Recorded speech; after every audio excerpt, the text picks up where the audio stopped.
Now, perhaps, am I a little a little later than I'm supposed to be, maybe. Maybe I am a little later than I'm supposed to be.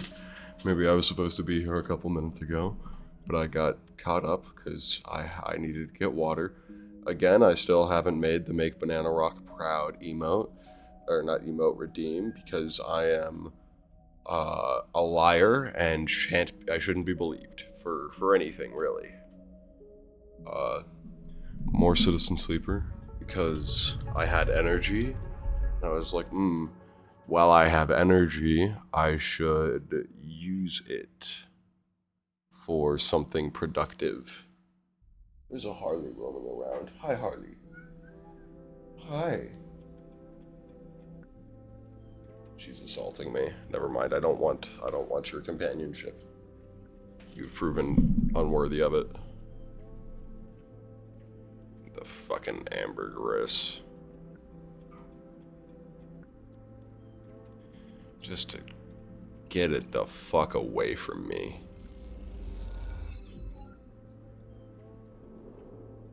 I'm not gonna go with Bliss. I think the eye is too much of a place for me now. Kind of makes me sad that Bliss is gonna leave, but you know, that's how the cookie crumbles. You don't get to keep your friends forever, unfortunately.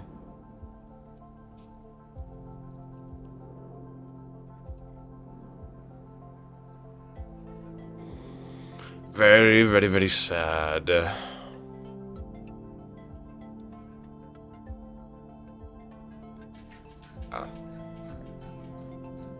I'll disarm the ambergris and get Bliss out of here.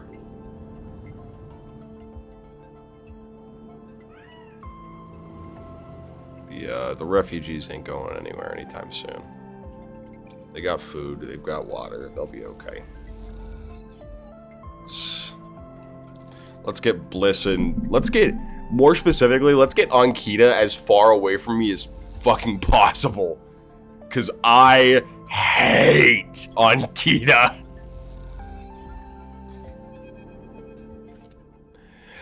Amber looks better than she ever has before.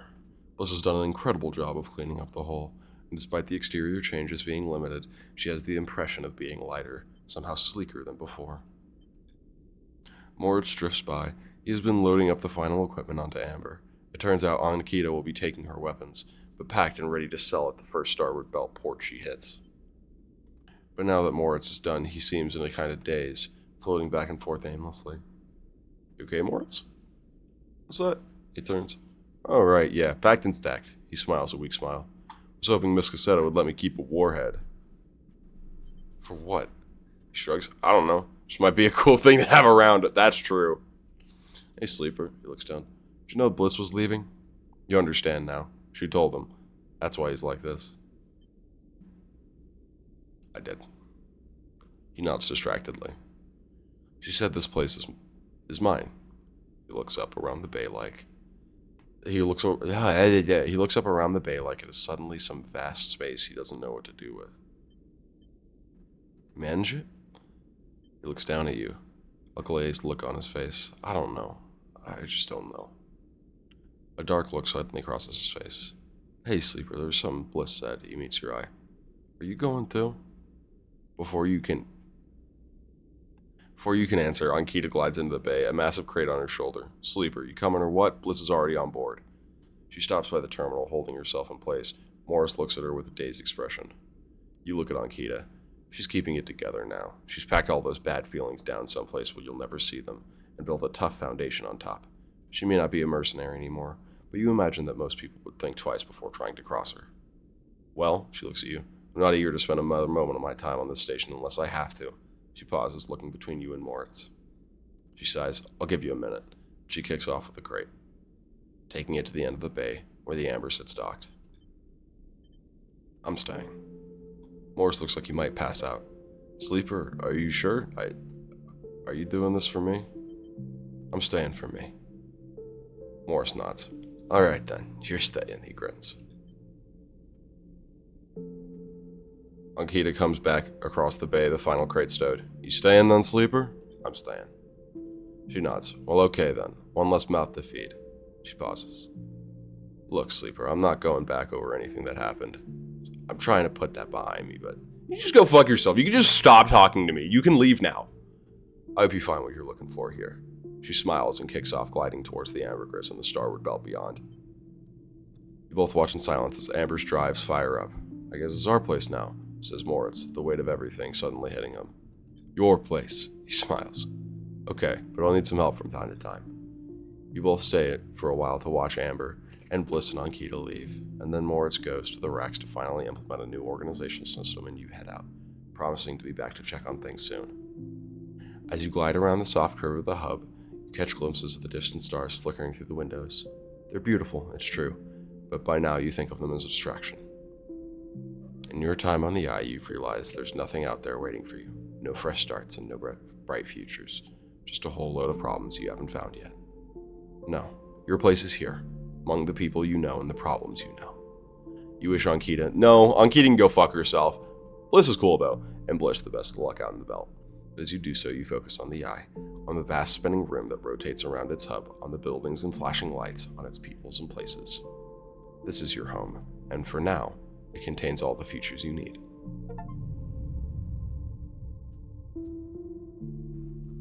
We got another roll credits! There's so many roll credits. I guess there's just so many places where the game could hypothetically end that it just doesn't pretty frequently. I guess not very frequent. It's my choosing because I've never been yeah, I want to go. I couldn't get a ticket for Lemon Mina. I would have sent Lemon Mina, but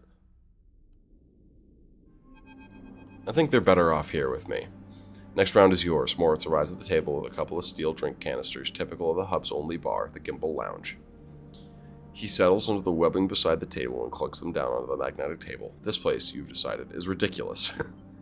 A rapidly spinning cavernous sphere, the gimbal's weak gravity, just like the gravity at the Eye's rim, is created by its gut-wrenching rotation. The interior surface of the sphere is the gimbal's floor, which descends towards the equator, where one long bar loops around the entire circumference. Tumbling out from that single ring are an array of booths and seating arrangements, equipped with all kinds of harnesses and webbing to keep customers in place. Those harnesses are there because the gimbal doesn't quite spin up fast enough, and you watch as the clientele bounce towards the bar in lazy arcs, or shift from table to table with graceful leaps. What are you thinking? Asks Morris, noticing you staring out on the gimbal. How weird this place is. Moritz glances around as if for the first time. Yeah, Bliss never used to like coming here. Moritz takes a drink and stretches. Silly Sleeper, you sticking around? I things to take care of. Morris nods. Yeah, thought you might. Moritz rubs the back of his head. One cycle at a time, that's how we'll take it. Nice and easy. You aren't sure if he's talking to himself or you. We'll make it. He lifts his drink for another toast. To the next cycle, he pronounces, and knocks it back. Later, when you finally leave the gimbal, Moritz is still laughing. You help him out of the spinning gimbal and back into the hub, sending him on his way home to the bay. Then you pause for a moment to watch the stars as they spin around the Eye. You smile to yourself and think of Bliss and Ankita out there somewhere, among those points of light. To the next cycle. Sometimes you gotta say goodbye, I guess, man.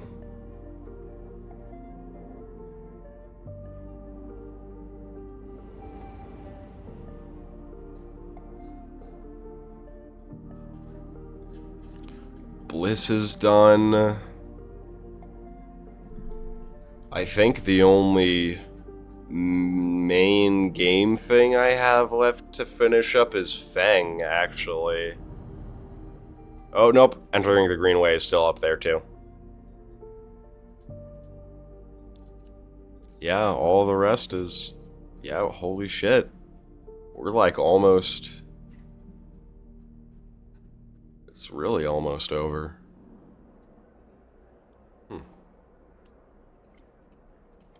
I figure we'll probably be able to finish today.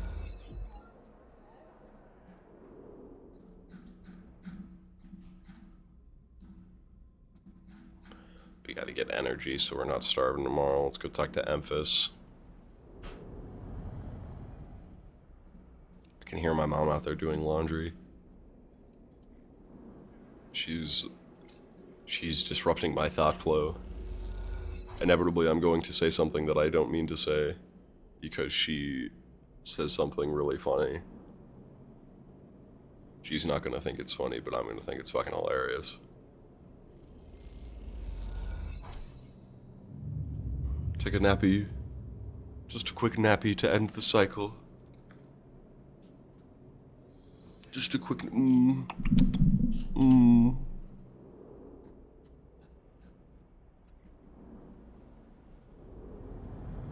Alright, I fear it's time to lock in on my good friend Feng.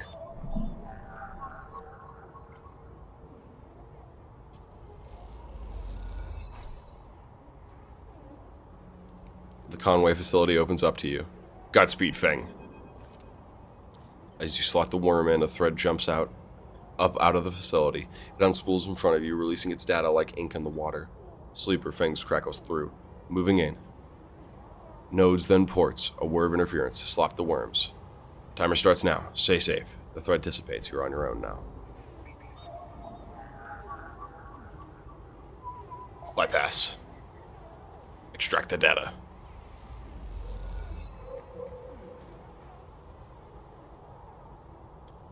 Oh, I need it again. No, okay, I don't.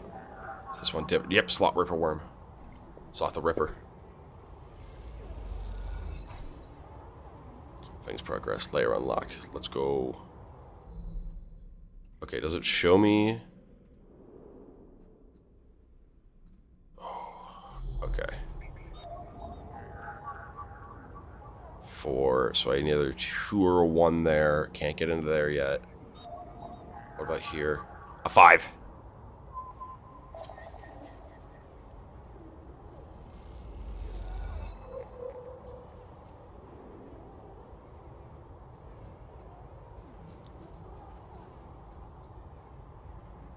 Come on.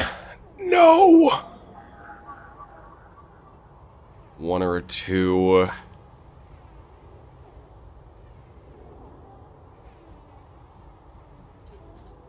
Can punch up, can't punch down.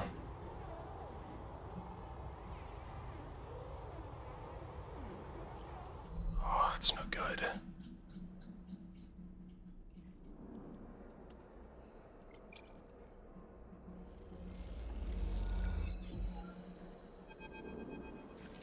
Finish this.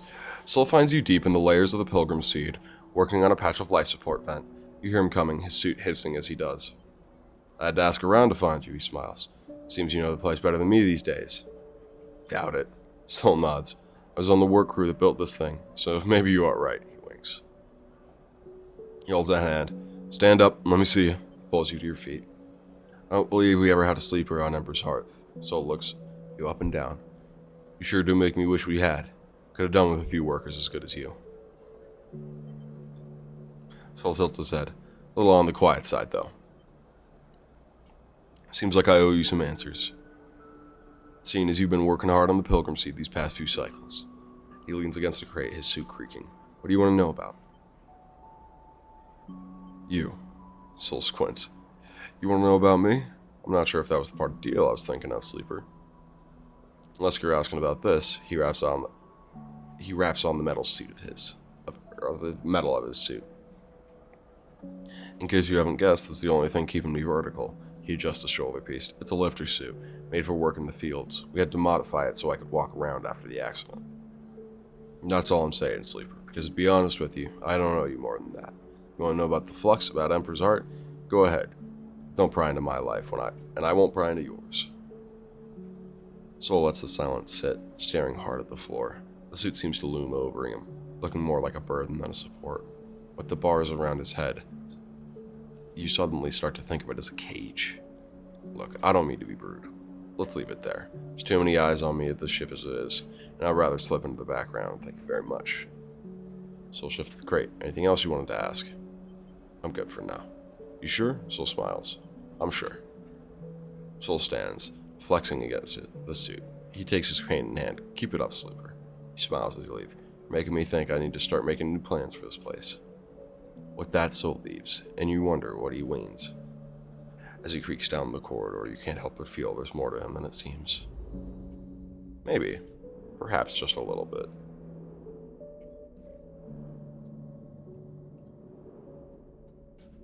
Need more flux data to be able to deliver it to him.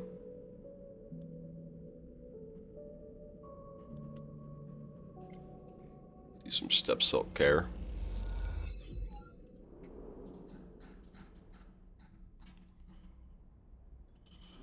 And we have to end the cycle and hope that Feng can live one cycle.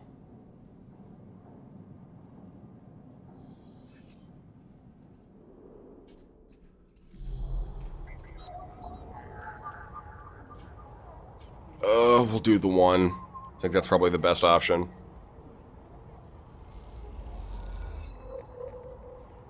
This one port location, contact port, slot in the Ripper Worm.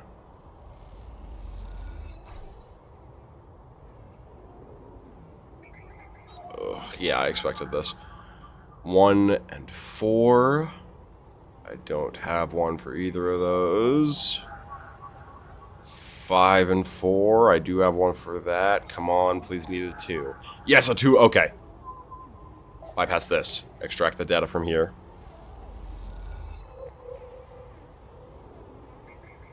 Go into here.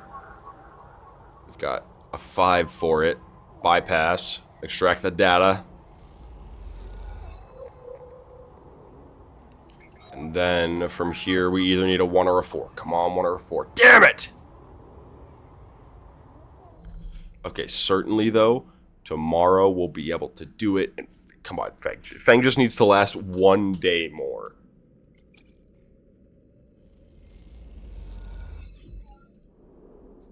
We can do it. This is doable. I need food. Part of me wants to, just because I can, I have so much stabilizer, I probably am going to hit stabilizer, actually. Just because I think it's one of the options I have here that'll make sure that I get everything I need.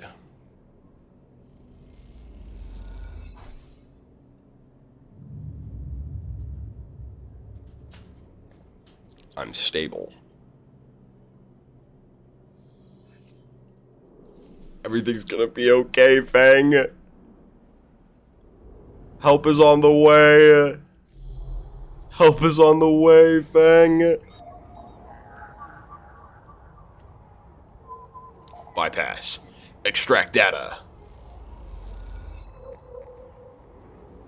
The final Ripper Worm goes in. Feng should be able to control the facility's camera. All layers unlocked. A thread from the facility cuts through the cloud like a hairline crack of light. That's it, the final layer of security broken. Somewhere buried in the depths of the station, Feng is in control. He's slicing into the camera control circuits and piping out the result. The thread flickers and unravels into an image, a scene. 2 figures in a room. One sat, the other pacing. A pacing figure resolves into Hardin, the unmistakable superior posture, the shock of gray hair. The second figure features don't seem to resolve. They are vague, unformed. Problem with the data, perhaps. You look closer. Then you see it. The figure is a proxy. Perhaps you should have expected it from Conway, a corporation whose very existence is owed to automation. The proxy is a machine designed to be piloted by remote connection. Someone elsewhere in the system puppeteering it with their own body, speaking so it may speak. This proxy sits impassively, or the way Conway executive that is piloting them does, from the distant safety of some ship or orbital colony, perhaps. We can move forward, there is no doubt, Hardin is saying. The reclamation teams are almost ready, and after that I will make the declaration. Nothing has to change. Proxy leans forward, its movement stilted, uneven, as if the body was being refracted through water. But things must change, Hardin. We need further assurances. I have been informed of a breach in one of the closed networks on the low end. You have been careless. Hardin waves the accusation away. We have been stretched. A data was breached. A breach was detected, yes, but no data of value was lost.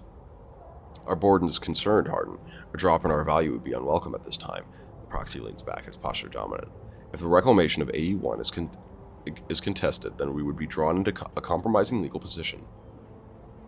Hardin approaches the Proxy. There will be no contest, not from Solheim, who cannot muster a defense, not from Havenage, who will fall into line below me. He crouches in front of the seated figure, eye to eye. And the people of the station? Refugees? Gangs? Spacers? All either opportunists or degenerates. Havenage is no longer strong, no longer united. No one here believes in Erlin's vision, nor has the strength to enact it. I sat across from him at the negotiating table. He was forceful, eager, weakened by his ideological convictions perhaps, but a great man nonetheless. This place no longer deserves to bear his name. The eye is crippled. It cannot survive. It is a ruin filled with squatters and outlaws. They will be lucky if it still spins in 100 cycles. Hardin stands. You will move forward with the reclamation, because otherwise you will lose your advantage in the system. Without your advantage, you will lose claims on the remaining palladium. Without the palladium, your factories will go dark. He pauses. Do I need to continue? One moment, comes the response from the Proxy, and its head drops to its chest. Hardin steps back and paces once more, awaiting the discussion taking place elsewhere in the system. You watch Hardin as he paces, as he considers the future. What goes on within a mind like that, in the mind of a man who would burn all those around him for a path to some imagined golden end? The Proxy lifts its head. We are happy to proceed. We will legally claim the station formerly known as Solheim AE-1 as salvage within 6 cycles.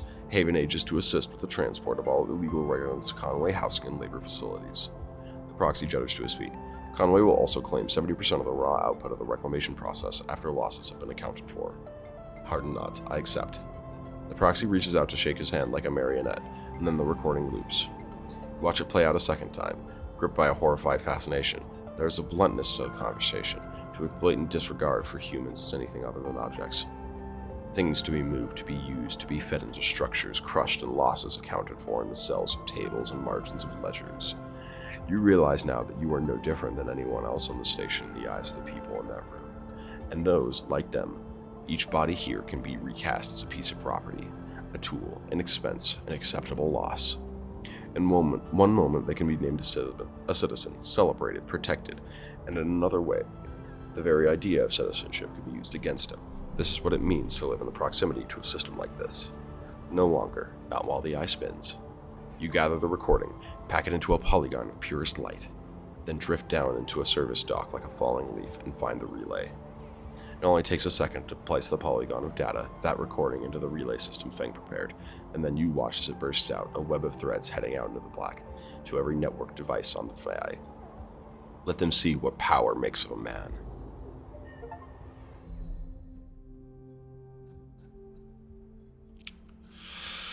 Kinda ate down there. Kinda ate down, I fear.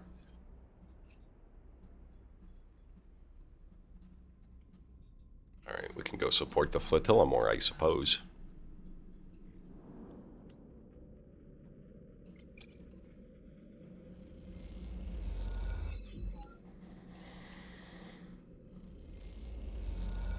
Preservation!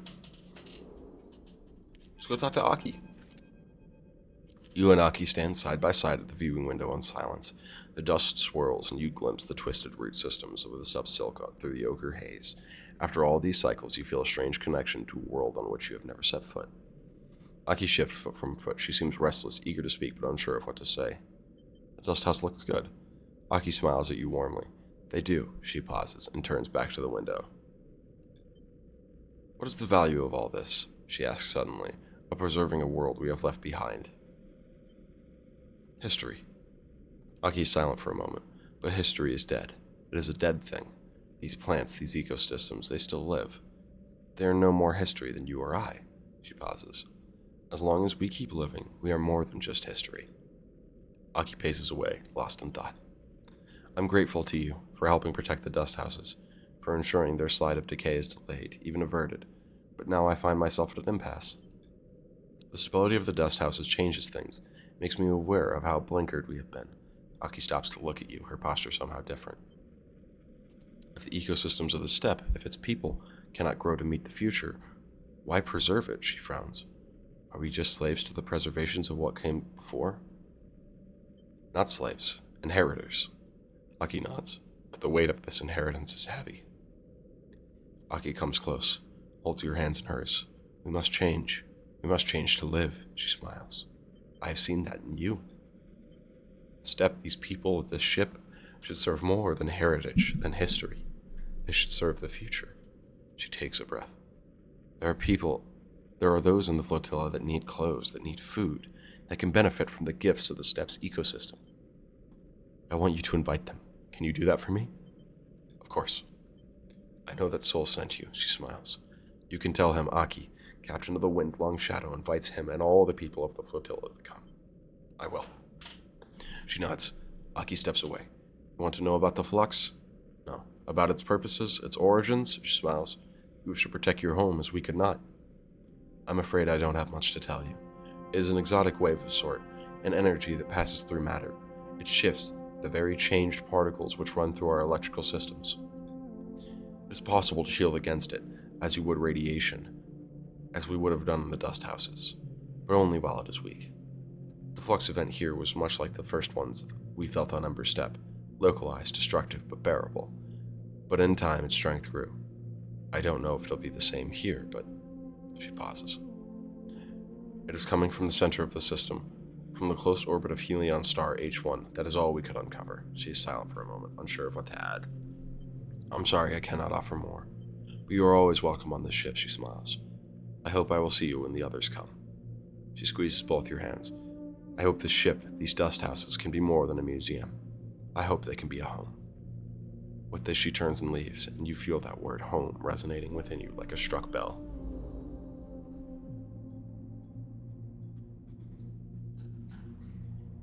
Home.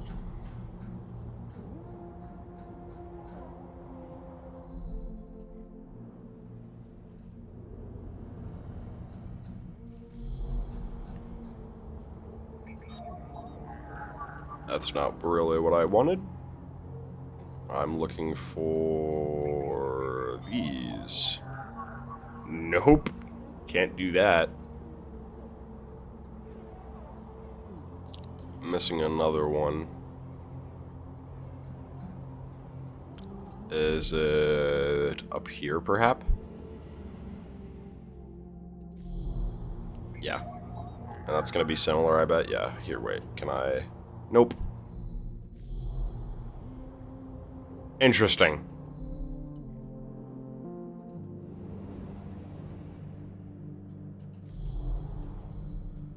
There's something up there.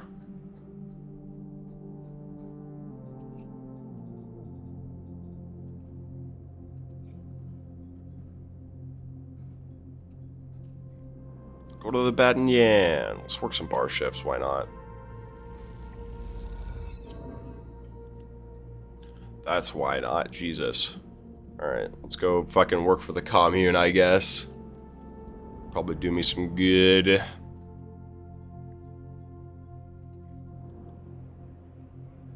Oh God, they try to drown me in this hole. Hi, Banana Rock.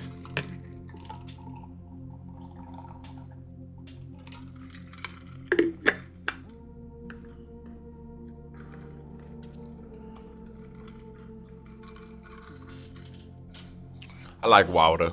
Water's good. Thank you for reminding me. My mouth is getting a little dry.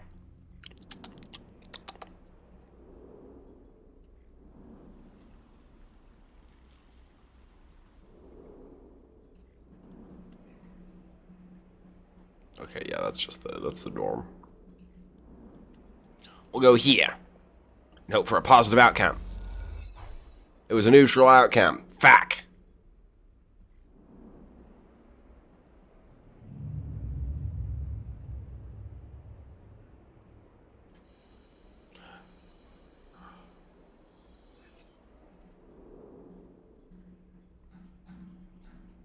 Where the hell is Feng? He should be okay.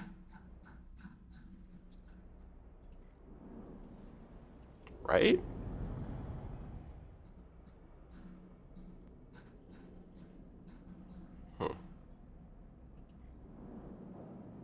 Bullying is chaotic. Most of us in total lockdown. And we'll give you a straight answer about Feng or Harden.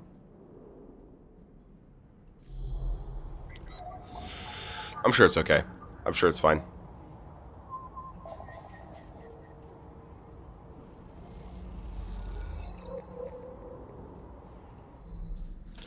I'm sure everything is fine.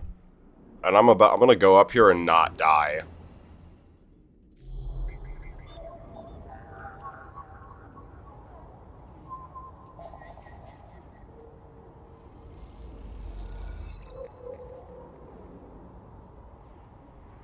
Interesting.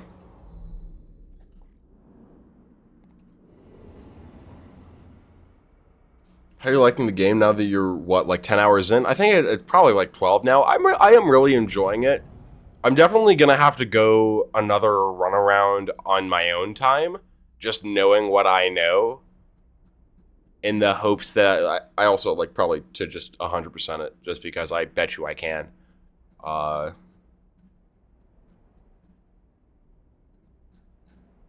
thinking right now, is there anything else I should do before study the flux disable? I guess I can't disable I won't be able to do that till tomorrow. I am really enjoying it. Good enough to 100%. Yeah, good enough to 100%.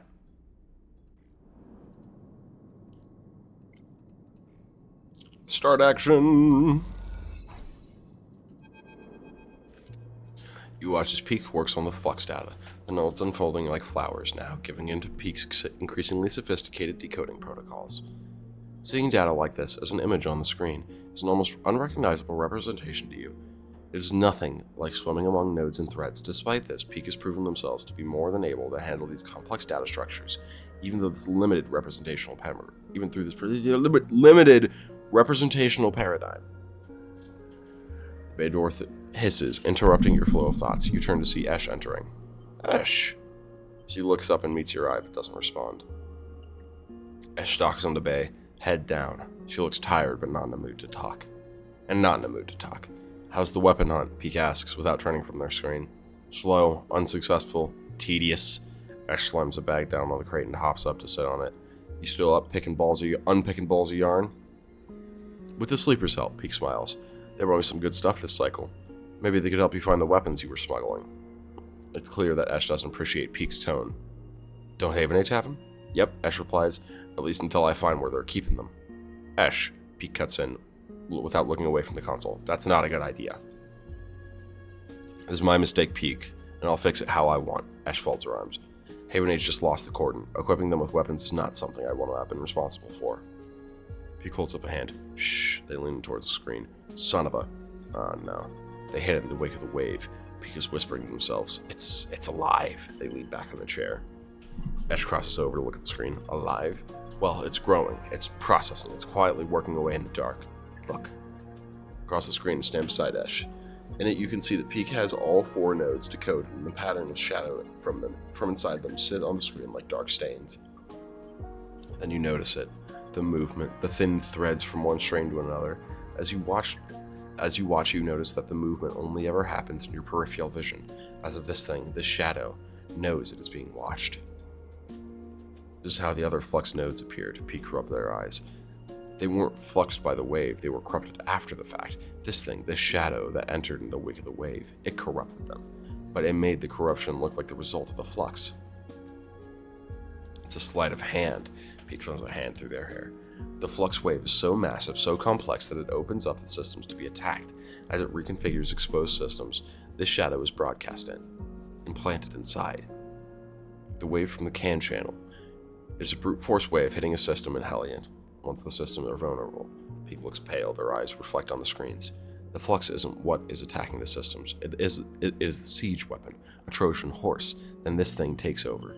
Peak sits back in their chair. And it's already on the eye. Wait. Esh rubs their forehead. You're telling me there's a CAN channel in this system? Shit, Peak isn't listening. This is bad. We have to take this to someone. Peak looks desperate at you. Helen. Is that wise? Esh cuts in. Haven Age haven't exactly made good decisions recently.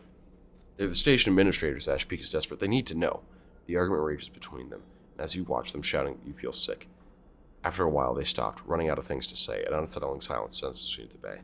I need more time, Peak says quietly. I need to look at solutions, try to build a case, collate evidence. We mess this up, they look down at their hands. Ash goes to speak and then thinks better of it. Not a word, Sleeper. Peak meets your eye.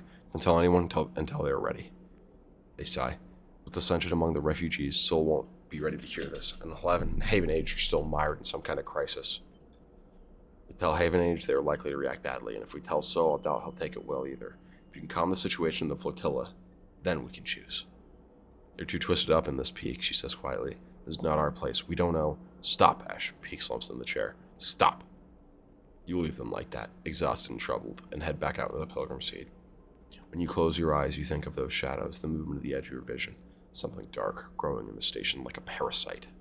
You feel sick. Your vision blurs. What comes next? You stop in a corridor and take a breath, putting a hand on a rumbling metal wall. For now, the eye keeps spinning. For now. Oh no. I gotta get a fucking ship mine for those fat fucks on the song. I hate them. Greedy bastards. They've asked me for so much. Fat little piggies.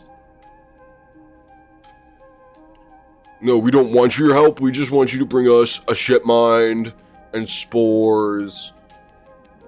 Fuck you.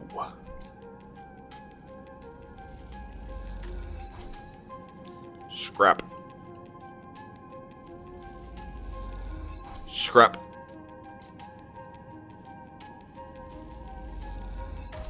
There we go. Ort exchange. Where is my Ort fabricator? Fabricate ship mind.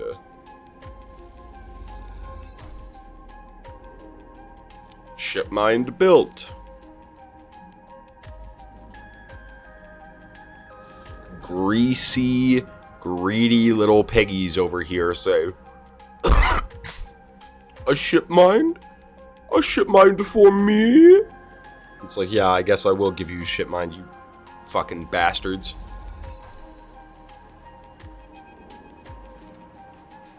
As you cross the axis looking for a shuttle to take you back to the ruined cordon, you spot Peter standing at the edge of the central hub. Something about the way he is leaning against the wall, looking down at the axis and towards the blinking light of the flotilla beyond makes you pause. He's completely still, his head drooping low and his shoulders hunched high. Leave him be. You watch for a moment more, and then move off the hub, towards a promising-looking shuttle dock. Peter didn't look like he wanted to be disturbed, but as you climb through the docking tunnel towards the departing ship, you can't help but glance back. You spot him there, still at the railing, so small in the cavernous chamber of the hub. He seems untouched by the motion around him, lost in memory or thought. You feel a cold shiver rising from inside and slip out of the docking tunnel before it could touch you. Gotta keep moving.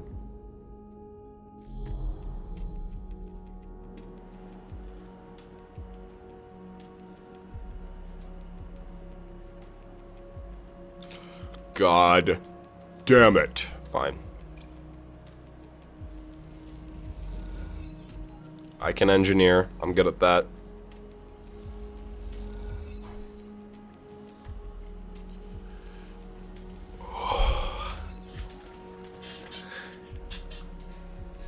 Fucking bastards. We want all that you have to give and more. And more. Tomorrow there's gonna be a bunch of fucking active events.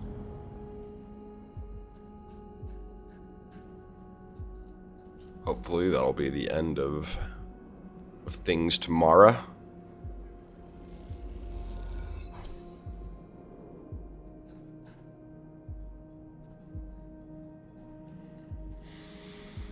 Go take a nap in my unit. Hello, kitty.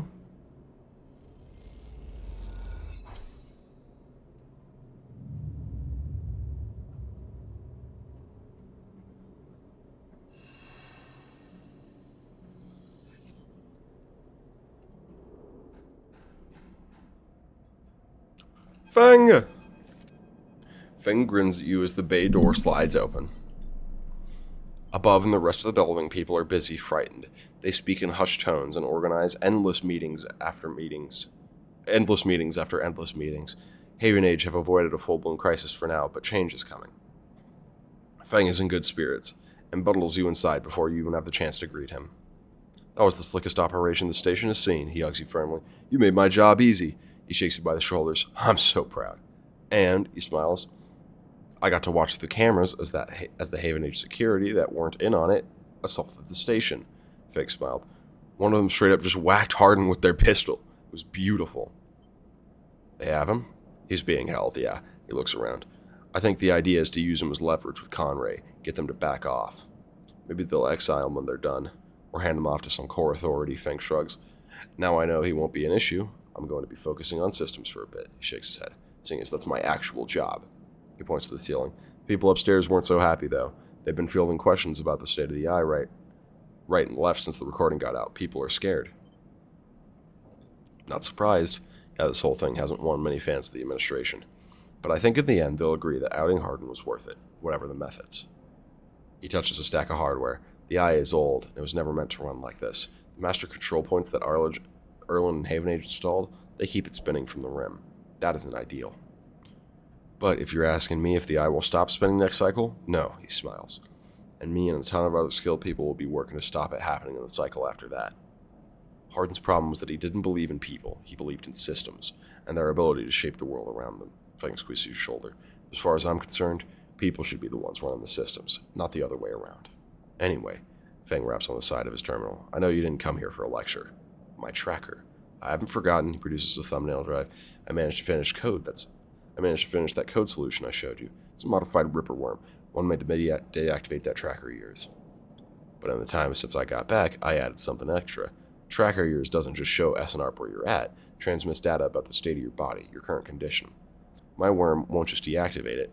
It'll have data to tell SNARP that your body is irreparably damaged. DNR, do not retrieve. He grins widely. Pretty smart, right? Thank you. Just slotted already. You take the drive and hold it in your hand. Then you close your eyes and open up your access ports. Take down your defenses. The worm immediately enters your closed network. It whips through it, taking things with it as it goes.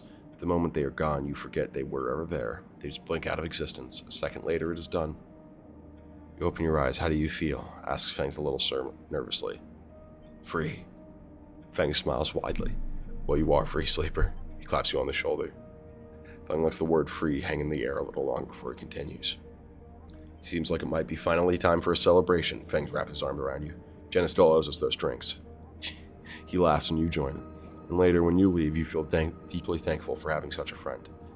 As you walk away from the building, you look up at the wide curve of the eye, up at the hub and the outer rim beyond it.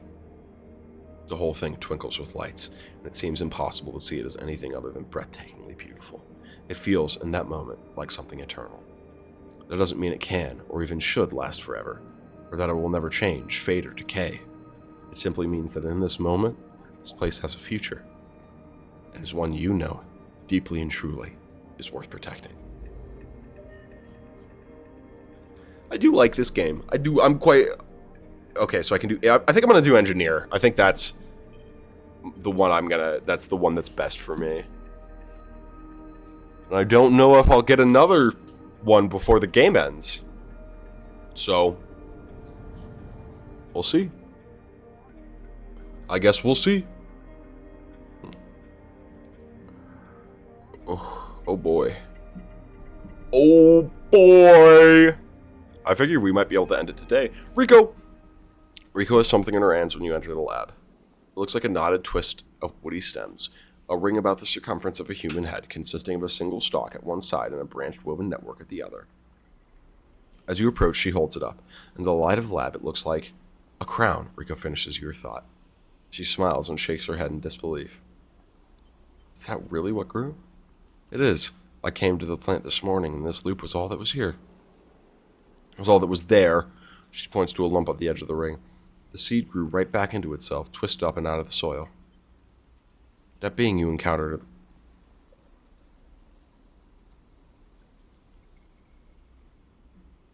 Banned! That being you encountered in the cloud, as you call it.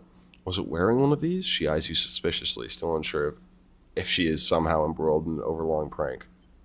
It doesn't work like that. She sighs. Perhaps wearing was the wrong word. She places the object on the branch and shuffles it to her analysis terminal. Her face lit by its amber light in the dim corner of the lab. Well, it isn't exactly a plant anyway, not from what I can tell. She gives you a serious look.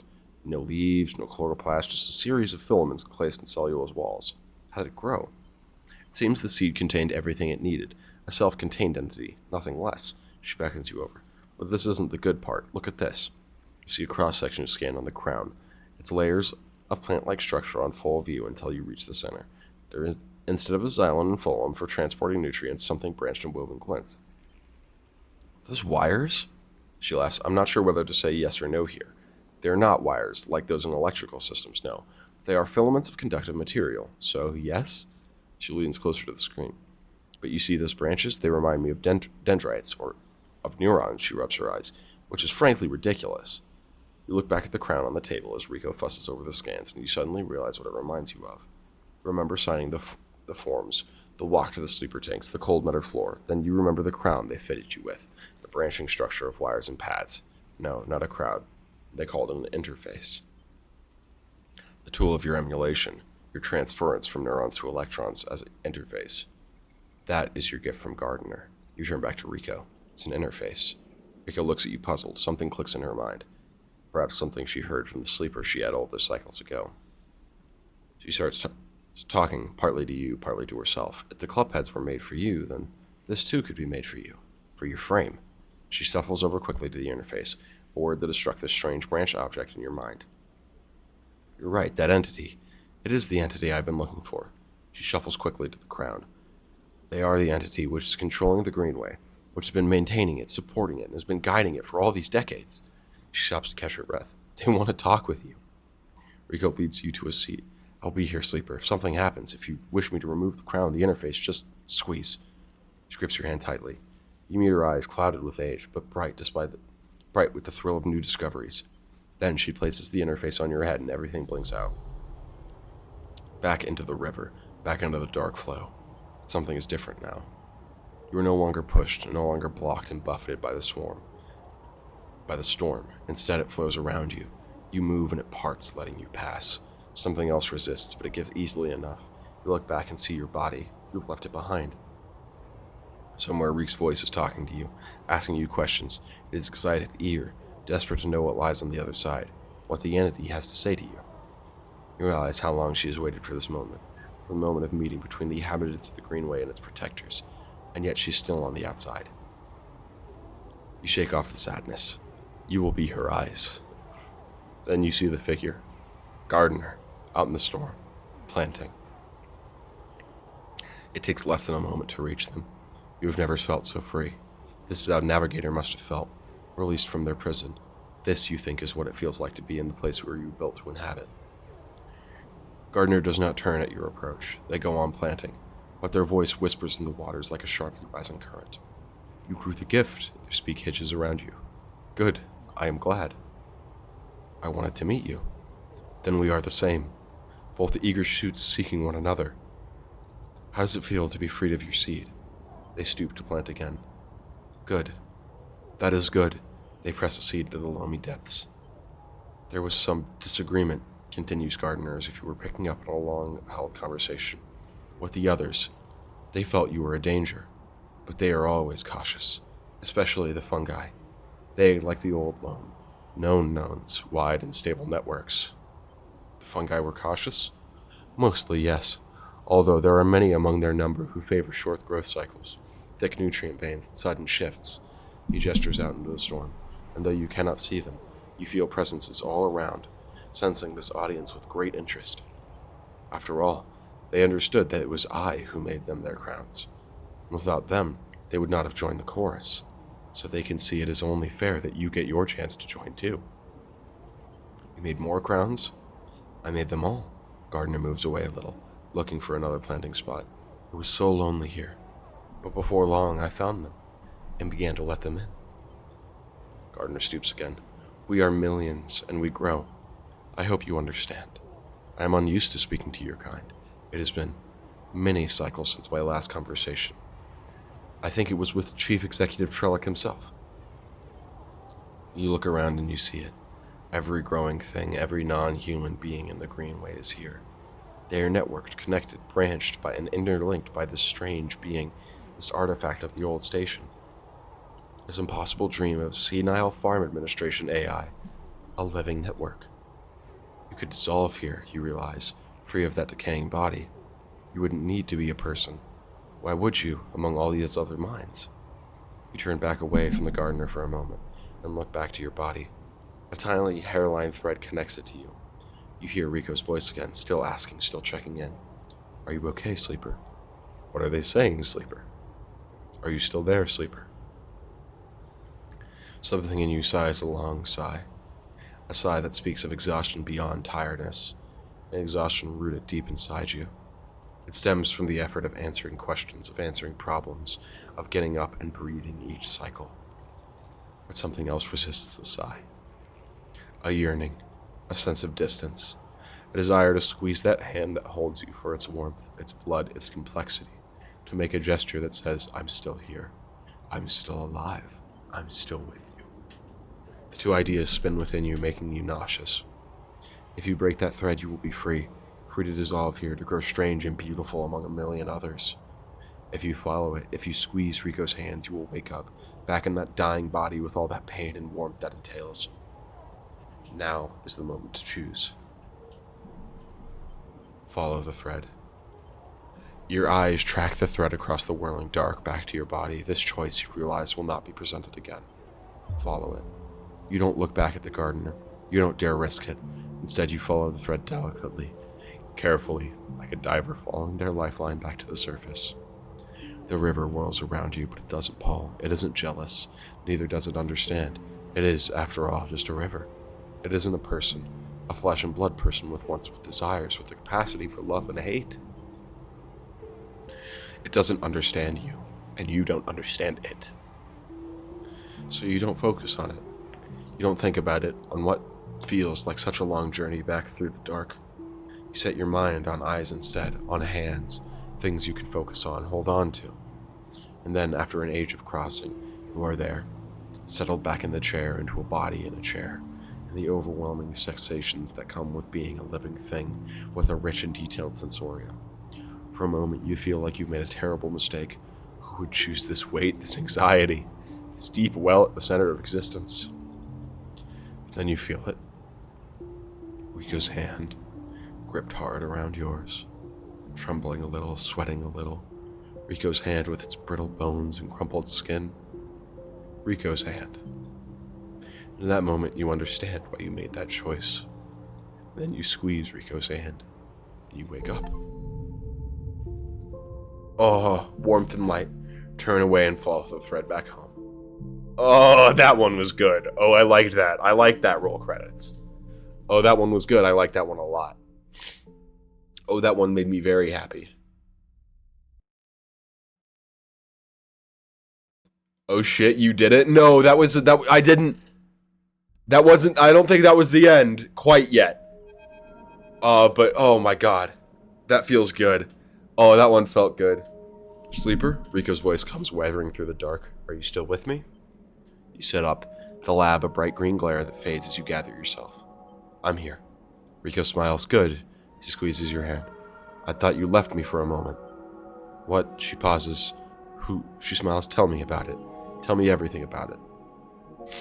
Tell her the truth. You tell Rico everything. Tell her about the gardener, the strange farm administrator AI that has grown to be so much more.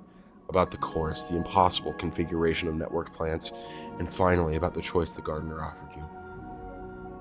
She listens attentively, but her responses are hard to read, and you wonder if she might have made a different decision had she been in your place. Thank you, Sleeper, for telling me. I know it is easy to say such thing. People so often do not wish to hear strange truth. She looks away. And thank you for returning to me.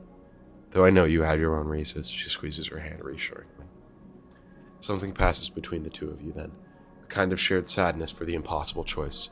The choice to escape your body, or to stay and suffer it. Her smile is warm and generous. Whatever the wisdom of your choice, you're glad to feel welcome in this moment, in this place. Then suddenly she stands and walks a little away, as if trying to escape an unpleasant thought.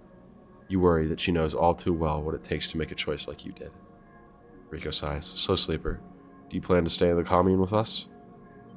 For a while. I'm glad to hear it. Rico crosses back over to you and takes one of your hands in both of hers. Haifa needs new blood if it wants to survive, and she squeezes. You're a good friend. The feeling is mutual. Well, don't let me keep you. Riko waves you away and limps back to her terminal. And as she does, you notice the crown in her hand, and she places it on the bench with great care. You can't help but feel a little curious about what she intends to do with it. Then you are out, breathing the air of the Greenway, fresh as a spring morning. The dappled light makes for a patchwork of the greening landscape, and you walk into it, sensing the movement of the gardener's chorus all around. And you're glad to be here, in this strange and beautiful place, a little longer. Then there's simply one final drive to do, and that's the DLC drive. And after that, we're done.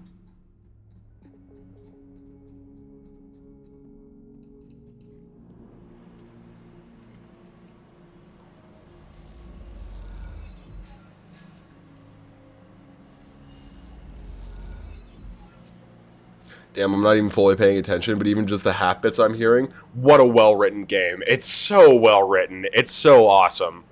I really am enjoying it.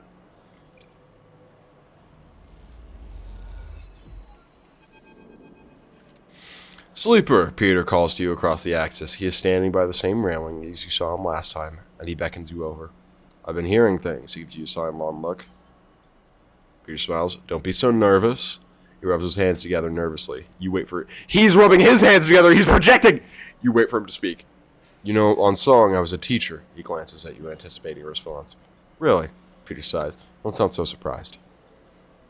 Mechanical engineering. It's an essential subject on a moon where a single mechanical failure could mean the deaths of hundreds. He looks at the ground. The heat, the atmosphere, the radiation, all of it is hostile to us. My students knew this. Their work, their training was respected. As long as they were careful and respected Song themselves, they could have their choice of colony placements. They were always in demand. That means I was respected, surrounded by friends and colleagues, always able to call in favors and repay them like for like, he frowns. Song colonies are small, close-knit. We look after our own. When the flux events started hitting, colonies went dark overnight. We all knew what those kind of failures meant, like always. We lost more people than any of the other moons. He balls his hand into tight fists. Not a single one of my students left Song. Our future was cut off, just like that. My future, he flexes his hands. What am I out here? What use am I? Song is a fading memory, and the systems we built there are useless outside its orbit. How am I supposed to move on from here? He looks at you, eyes steely gray and glinting. Find someone to teach. Peter pauses, thinking. You don't give up, do you, Sleeper? You just keep going. Peter shakes his head. You remind me of a student of mine. One who entered the program from one of the smaller colonies. They didn't have the advantages of some of the others, but they were stubborn as hell. By the end of the program, they were the most skilled of their peers. They didn't get the best assignment, maybe because they didn't spend much time making kind of the connections that would help get you there. That didn't matter, because I knew they would make the best of anything they set themselves to do. Peter is smiling now, buoyed up by a little by the memory. Singers are stubborn, Sleeper. We aren't going to change easily. We won't forgive easily or take help easily. But we'll hold on strong. You count on us for that. Peter stands on the railing. As Peter stands from the railing. When you see Soul again, you can tell him that. You can tell him that. You tell him that's how the crews the Ember Song operate. Tell him we will resist. If it means resisting harsh imperialist ambitions, so be it. If it means resisting the flux, so be it. If it means to, as you have, help others resist those same pressures, so be it. Peter smiles. Then tell him to leave us alone. He turns his step lighter and heads off towards the center of the Axis' hub. Soul! When you arrive on the bridge of the Pilgrim Seed, Soul is waiting for you. You wouldn't believe the messages that have come through the past few cycles, Sleeper, he smiles. The ship from Steppe has sent a goodwill gesture, a whole cache of supplies from their own farms, he smiles. I'm not sure how we'll use them, but the gesture is a welcome one. Song, meanwhile, are apparently accepting supplies again, although a little recently, if I might say so. Soul smiles. I don't expect them to change anytime soon, it should be said. What I'm wondering, Sleeper, is what part you had to play in this, Soul eyes you, waiting for an answer. I helped where I could. I've come to expect that of you, Sleeper, he smiles. You look at Soul, his eyes bright and eager, and wonder what he sees in you. Are you a tool to be used or an ally? It can be so hard to tell. I want to show you something. Still squeezes your shoulder, turning you face the lift. He leads you along the axis of the ship towards the engines, the clanking of his suit accompanied by the constant hammering and welding that fills the echoey bulkheads of the Pilgrim seat at all hours. With the cordon lifted and shuttles able to go out to salvage scrap and barter for supplies, the ship has become a place of transformation, moving towards some state yet to be revealed to you. You look at Sol. What is his plan here? What is he preparing the Pilgrim seat for? Or are his eyes simply focused on making it through that next cycle? Suddenly, Sol stops in front of a huge bulkhead door, like the seal on the front of a dry dock hangar. He signals to someone in the cabin high up, attached to the wall, and they begin the process of opening it up. The Pilgrim seat was built as a short-range freight carrier, you know. The amber warning lights on the bulkhead door send spinning shadows across Sol's face. We built it to ship the entire harvest from thousands of farms to the silos at Passero. When we realized we'd need to leave, it was the biggest ship we can muster. Sol wraps a metal plate, and somehow she's carried us all the way out here. You led the evacuation? Me? He laughs, not even close. I was a farmer, had a whole load of land and people to run it. My people helped convert this place for the long trip. He looks at his feet. Others led, organized the evacuation, and debated the plan. Oh, I'm getting a little sniffly. What a well-written game. What happened? Not one of those folk made it, so rubs his forehead. We were out in the back a long time before we got here, Sleeper. Things happen. The upshot is I was chosen to take over. I guess my crew trusted me. And I knew the ship, I argued. Reminded them I'm no leader. That I'm sick. But, well, when service chooses you. A loud klaxon sounds, indicating the bulkhead doors are ready to open. They groan as they slide back, the metal squeals echoing through the vast ship, bouncing off its hard-plated walls. At first, all you see is darkness. Then the lights go on, in huge strips that stretch back and back as far as you can see. The space in front of you, a vast bay, bigger than any of you ever seen, is empty. When we left Hearth, we didn't have the time or resources to convert the entire ship. Sol begins leading you to a massive space. So much of the freight space we sealed away, shut down. But now we have time. We have resources. We stabilized here, at least for the moment. Sol turns to you. Now is the time we make use of all this. What are you planning? What do you think happens next for the Eye Sleeper? Sol sighs. The flux has already hit one part of the station. From what I know, it'll hit again. On Hearth, we lost everything. There isn't much time, Sleeper, but there is enough time to do something. Think of the number of people we can fit on here. The farming stacks, the housing. Hell, we can plant some of those mushrooms you love so much. This is the way forward. The only way. We need to fill this ship with able bodies and head towards the starboard bill. We can't just leave. Sol sighs. That's what people at Passero said to us, Sleeper. That's what we said to each other. But we left. I want you to help me. You know the Eye. You have connections. And you can work hard. I've seen it, Sol meets your eye. I know you're like me, Sleeper. You didn't choose service, but it chose you. There are other ways. If you know them, go ahead. But I'm telling you, this is the opportunity we have now. I know it's a lot to think about, Sleeper. Trust me. Sol begins to lead you back out of the bay. But think of what we can do here. The flotilla can't last forever. We need more than just farmers to make this work. We need to build a new world for ourselves. I've heard that out there in the belt, there are people who've been setting up since the collapse, making something of their own. That's our future. Tucked away in those rocks, far from all this, Sol sighs. I didn't bring my people here just to let them die somewhere new. Sol crosses back over the threshold of the bay and signals for the operator to close it up. The door groans, and Sol waits for it to stop. Think about it, Sleeper. Sol clamps an arm on his back. But don't wait too long. This is happening soon. And he leaves you here, in the silence of the vast bay, your head spinning with the thought of leaving the Eye. There's more than just biologicals here, though.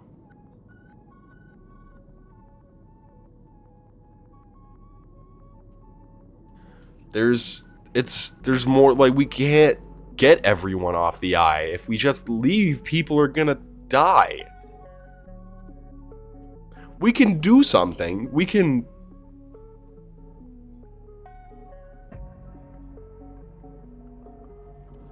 What a bleak way of seeing it. No, I suppose I can't blame him.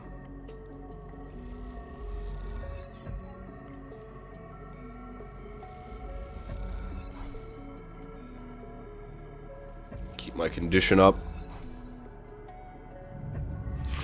It's time for episode 3.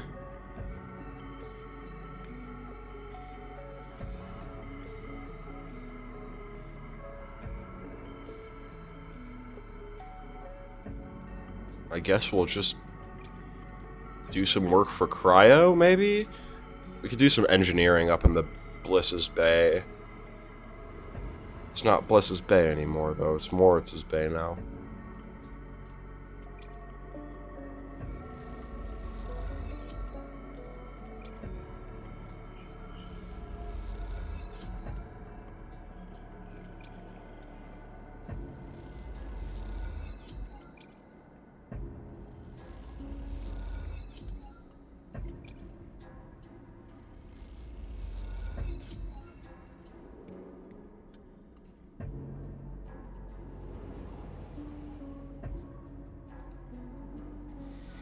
Stay in the commune tonight.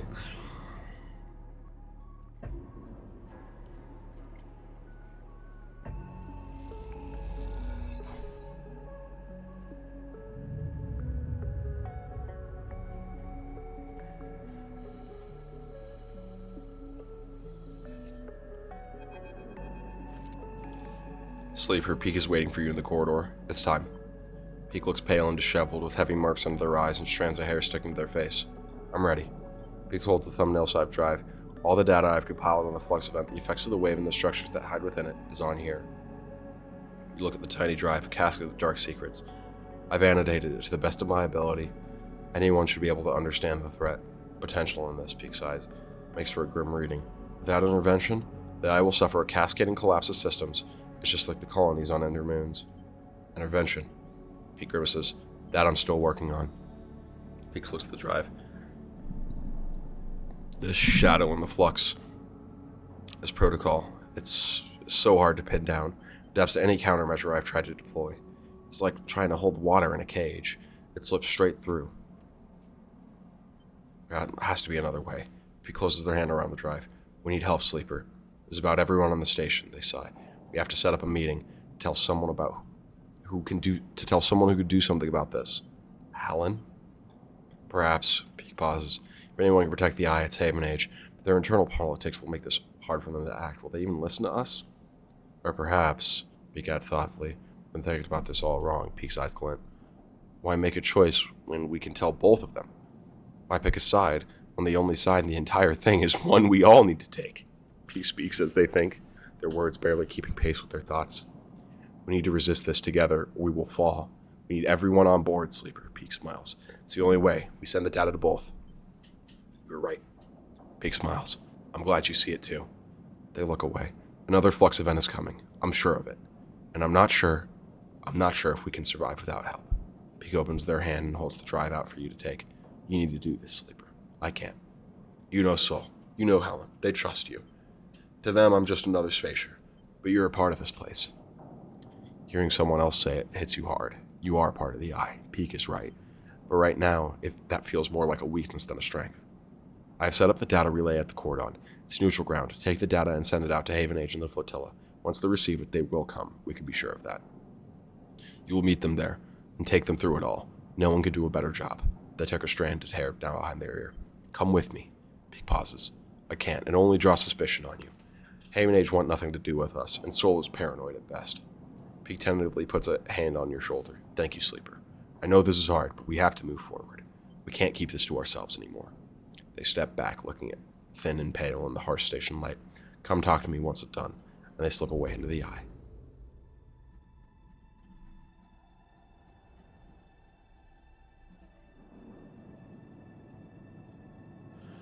Once you send this, the data episode Purge and the final series of events on the Eye will begin. After this point, you will not be able to return to complete other drives or find other endings. Make sure you're ready. No active drives. Let's do it! With the data sent, the only thing left to do is wait. As you do, you imagine Helen receiving the data, perhaps in the middle of some Haven Age Council meeting. You think of her trembling hands as she slips out of the room to read it. Her reaction, you can't predict. You imagine Sol, too. One of his crew finding him in some corner of the Pilgrim Seed, overseeing the modifications that will turn it into an arc. Those sharp eyes scanning the data, looking for a way to proceed. The wait draws out, and to pass the time, you watch the activity beyond the edge of the Eye. the scrap shuttles pulling components from the now abandoned Cordon, and the supply skiffs making runs between the flotilla ships. It isn't long before you hear the chirping of one of Helen's now familiar drones approaching the viewing platform, and then Helen herself strides into the room. "Where did you get this, Sleeper?" Helen holds up a slate, scrolling with streams of Flex data as she enters. "I need to know your source." "It doesn't matter." "That's where you're wrong," Helen shakes her head. "I need this data authenticated. I can't just..." She pauses and pushes her hair back out of her face. It's a lot to take in. A shadow protocol inside this flux, the system's CAN channel starting up, a total collapse of the eye. She rubs her forehead. "If I bring this to the council, they'll believe you." She laughs. "Do you know what has been happening with Haven Age, Sleeper?" She looks away out of the flotilla. Since the refugees have started arriving, things have changed. It's chaos. No one can settle on a single issue. There is division at every vote, but in the division only one group prospers, the hardliners. Because as each counselor gets tired of the arguments, gets tired of compromise, they become more attracted to the easy answers. The flotilla is to blame. The refugees are opportunists. The eye must be defended. She shakes her head. "And now you're telling me they bought something to the eye that will cause its collapse? They didn't bring it!" "It doesn't matter, Sleeper. That's all the counselors will hear." She closes her eyes, a hand to her temple. Many of them already presume that refugees are somehow to blame. Someone say refugees? Sol clanks into the bay, grinning at the situations. "Speak the devil, and well, here I am." His suit hisses as he settles on his cane. Helen glances between the two of you, uncertain if she has been drawn into some sort of elaborate plan. Sol holds out a hand to her. "Sol," he nods. "I believe we've spoken remotely while the cordons both up. We are all allies here." Sol raises an eyebrow. "It seems a little presumptuous, doesn't it? I trust you, Sleeper, but Haven Age have been the ones seeking to hold us without charge for good reason." "I'm not Haven Age," Helen blurts out, then corrects herself. "What I mean to say is no one person represents Haven Age. That's the idea. I did not support the Cordon. I did not support your quarantine." Sol nods. "Well then," Sol glances at you. "Anyone mind if I get myself up to speed here?" He pauses, but you get the feeling he is expecting an answer. 1. The flux events, the very same destabilizing waves that collapsed the colonies in the moons of Ember, have reached the station. Holds up a stubby finger. 2. According to the data Sleeper provided, these events are acting as a cover for some kind of intrusive protocol which is causing the real damage. A sucker finger joins in the rest. 3. The Shadow Protocol will do the very same thing it did to Ember Song, Step, and Hearth, and quickly. In short, it'll shut down everything keeping this place alive. A third finger pops up. 4, and this is my favor, we have no idea who or what is doing this, and why. Sol's final finger joins in the other 3. Is that about the total of it all? There's also another flux again coming. Of course there is. Sol smiles thinly. Sounds, Helen pauses, searching for words, intimidating. Helen turns to Sol. "Do you manage to push up any kind of resistance on Ember's Hearth?" Sol shakes his head. "That's why we're here. The Pilgrim Seed was the biggest ship to make it out unscathed," he pauses. "I suppose we didn't have the data. We didn't know what was eating up the systems. We all thought it was the flux." Helen looks at you. "I imagine, Sleeper, whoever helped you uncover this might be able to figure out a countermeasure. We can try." Helen nods approval. "Okay, that's the start of it." "If you'll forgive me," Sol cuts in, "part of why I was able to save as many as I could on Ember's Hearth was I gave up the hope early." Sol shifts his weight, his suit hissing. "There were endless strategy meets, system reboots, tests, and trials, but I just got on with working on the Pilgrim Seed, with getting people on board. So when the second and the third and the rest of the flux events hit, we were ready to go. So I can offer you some advice. Miss not Haven Age. It is to give up on that line of thought you have, that hope, and to start the evacuation now, right this cycle." Sol looks out at the observation deck towards the Pilgrim Seed. "I've already started the process of converting the remaining volume of the Pilgrim Seed for human habitation. With Haven Age resources, I dare say we could finish the job with time to spare." Sol scratches at his beard. "I know it's hard and I know it's sudden, but you have to give up hope. We have to run. There will be no heroes here. Just those that keep living and those that don't." Helen listens in silence, making calculations. She looks out at the bulk of the Pilgrim Seed, which, despite all its vastness, is dwarfed by the eye as a whole. Something flickers in her eyes. She opens her mouth to speak. She stops, frozen. "Let me think." Helen rubs her temple. "I need a moment." Helen paces, and as you watch her, you realize how young she is, and how lost she is in the systems and protocols she has to navigate. You can almost see the strings and ties that bind her, clinking like webs in the wide space of the observation platform. "We purge the Shadow Protocol." Helen stops pacing. But with what resources? The data you sent me, this thing is a shadow. Uncontrollable, untraceable. I know 3 top tier hackers. We can listen, we get Fang in there. We get Peak. We get that other motherfucker who I can't remember the name of who wants the data. Maybe we get Navigator on this, dude. I'm just saying. Perhaps with the full contingent of the Haven Age Systems Department, that will require hundreds of work orders to be overlooked. Maintenance schedules abandoned, she looks away. Getting that through the council, would that even be possible? She glances at Sol, who's patiently watching, patiently listening. We have to try. Helen looks at the slate again. I'll take this to the council. Force them to listen. Force them to act. You both jump as someone loudly clears their throat nearby. Your eyes jump to the dark entryway that Helen emerged through just minutes ago. Who the fuck are you?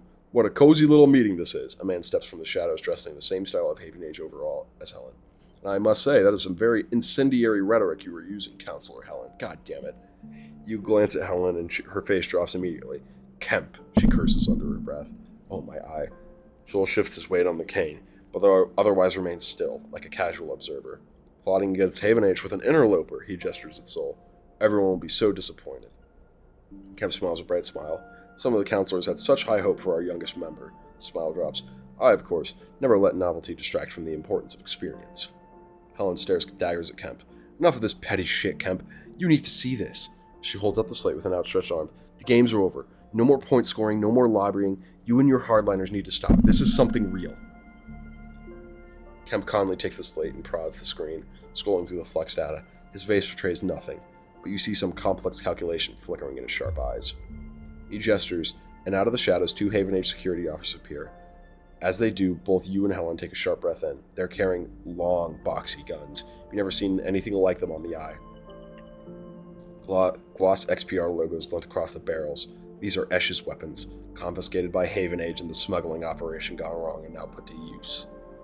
Kemp holds up the slate and one of the officers takes it and slips it into a pocket of his vest. He smiles at Helen, and follows her eyes to where they are fixed on the matte black barrels of the officer's weapons. The weapons were confiscated from the spacers. Helen looks at you. From your friends. She narrows her eyes at Kemp. You can't do this. You can't use them. Kemp shrugs. You've just handed me evidence that the flotilla infected the station with a virus, with a shadow protocol that threatens the life of every Haven Age member, every person on the eye. Gives Helen a dark look. This is not the time for half measures. Helen steps forward without thinking, and immediately the officers raise their guns. Be careful here, Helen. I don't think escalating the situation will pay in your favor, Kemp sighs. You're in the wrong here. Plotting against the council, hoarding data vital to our work, it's all so obvious. You couldn't win power by Haven Age's systems, by our laws, so you had to resort to this. Kemp shakes his head. The law is with me. It's as simple as that. So now you need to come with me. Sol shoots you a perfect glance. Now is the only moment you have. Run at Kemp. You rush Kemp, but as you do, Sol twists one of his arms, snapping something on his suit. A burst of pressurized gas chests out, clouding the room in a thick, choking cloud. Somehow, in the gray, your shoulder finds Kemp. He tumbles backwards, pulling you with him. Then something crackles blue through the gray, like lightning inside the cloud. The weapons. The fear takes over, and you stumble to your feet, running from that terrible cackling sound as it whips through the gas. You stumble into another body in the haze, and both of you tumble through a doorway. It is Sol, and you stumble and limp together, mindlessly through corridor after corridor, until that crackling sound is no longer echoing in your ears. You catch your breath together, Sol wrenching his suit back into shape and leaning heavily on his cane. I assume that wasn't part of the plan, Sol coughs. Certainly gained some life into the proceedings, though. You okay? Sol pats his suit, his hand trembling. As okay as usual. He straightens up. I'll be honest with you, Sleeper. None of this changes anything for me. The Pilgrim Seed will be going in a handful of cycles, whether Haven Age wants it or not. How many can you take? Sol grimaces. I don't know right now. Depending on how the work goes, or who wants to come, people won't want to leave their home, Sleeper. Even when death is bearing down on them. I know that all too well. Sol puts a hand on your shoulder. There's birth for you, and for any you can gather, Sleeper. That much I owe you. And Helen? Even if she made it out of that, Sol gestures down the corridor, I wouldn't hold out much hope for her coming around, Sleeper. She's too tied up in all of this. It won't let her leave, even if she wants to, he eyes to you. Hell, I'd say the same about you, but you have a habit of proving me wrong. Sol glances back down the corridor. Now I think we better clear out. I'm not sure those officers won't come looking. My crew will meet me at the edge of the cordon, so I'm good from here, Sol leans on his cane. Oh, thank you, Sleeper, for sending the data. I appreciate the extra info. I'll see if I can help us shore up on the Pilgrim seat against any future flux events. We'll be leaving as soon as we're able. If you want to help us get there faster, well, you'd be welcome. He meets your eye. If we had you back on Ember's hearth, he pauses, suddenly losing his appetite for discussing the past. Well, he smiles, just don't keep me waiting. And he limps off down the corridor towards the end of the cordon. You pause for a moment to let your thoughts catch up. Peek will want to hear about all of this. They should be your first port of call. Oh, motherfucker! Evacuate the eye.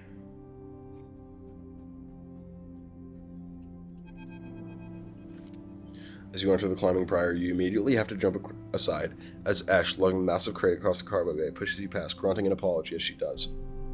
Reminds me of when we met. Ash sniffs and doesn't look back. As you turn back to the bay, Peach pushes past too.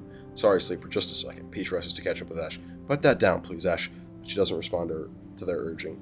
We can't leave, not yet. Peach puts a hand on her shoulder. Please, I'm the only one here who can. Crate drops, the sound of an impact echoing around the bay like thunder. Do what, Peak? Her eyes are burning with anger. Save this place? Are you still that naive?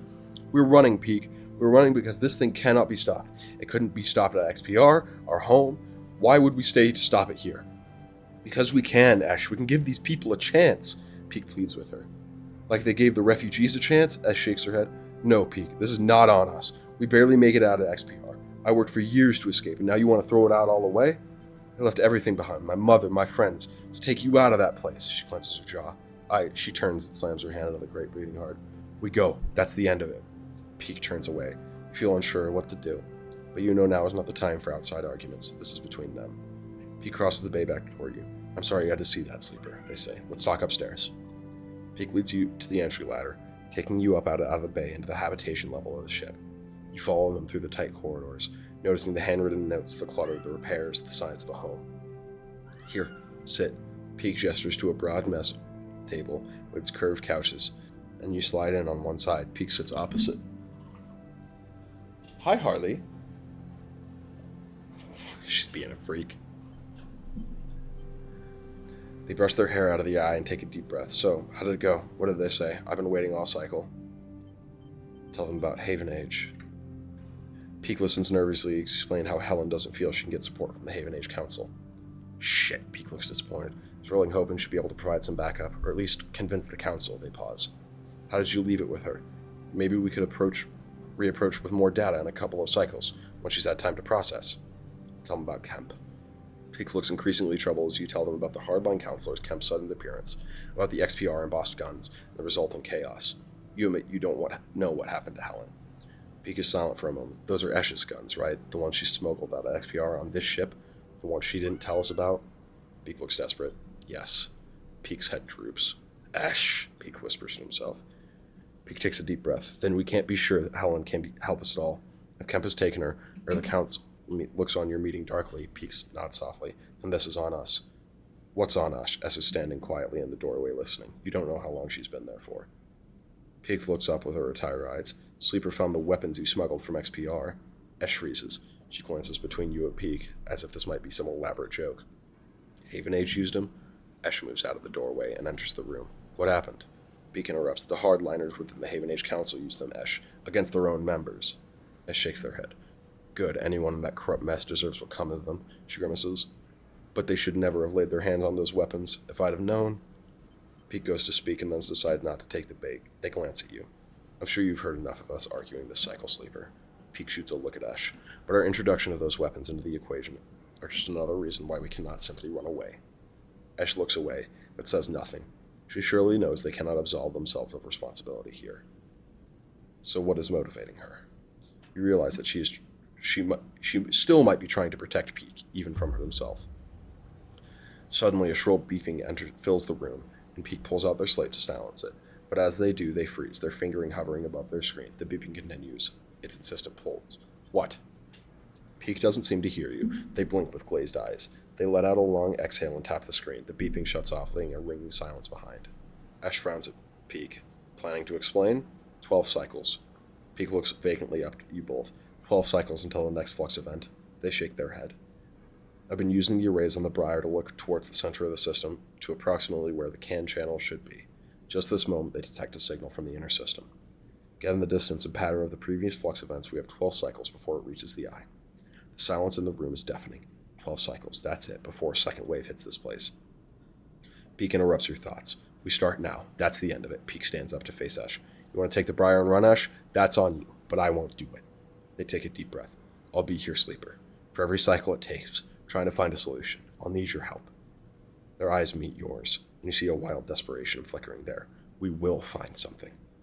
The sooner we have a plan, the better. If it takes us 12 cycles to fix this thing, it'll be too late. Peak's eyes flash with determination. They reach for a slate and pass it to you, so we can keep in touch. You pocket the thin, handheld terminal. And Esh, Peak starts, but she is gone, storming down the corridor of the ship on a path to who knows where. You know from experience that it is impossible to outrun your fears, but you get a sense that Esh will try anyway. Peak rubs their red eyes, staring after Esh. Maybe I'll take a moment before we start. They smile weakly, tears of exhaustion gathering in their eyes. See you back here soon, okay? You slip from the room into the corridor, Peak's quiet sobs somehow carrying through the ship behind you as you leave. 12 days.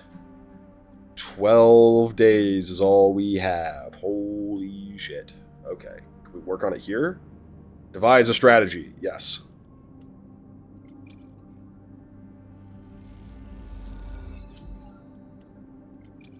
Devise a strategy.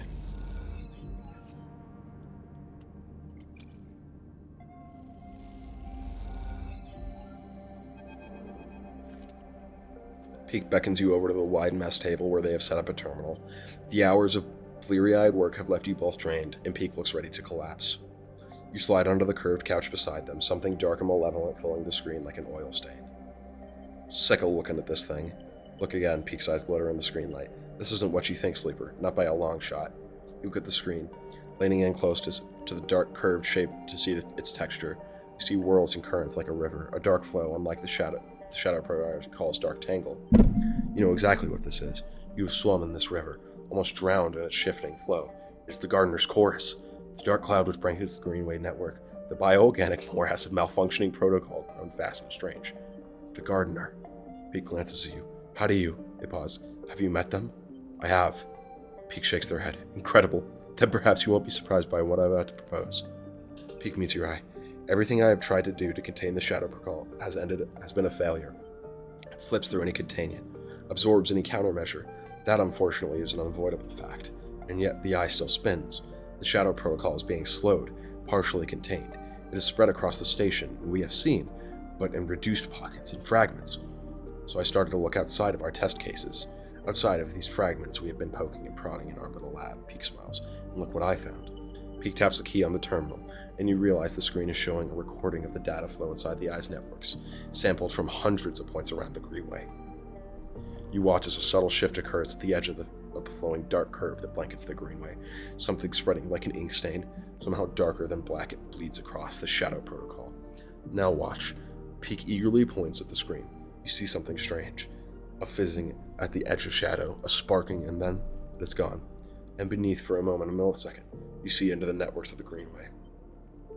You're reminded of an image you have forgotten, of pulling a plant from its pot and seeing a bone white root ball where you expected to see dark soil.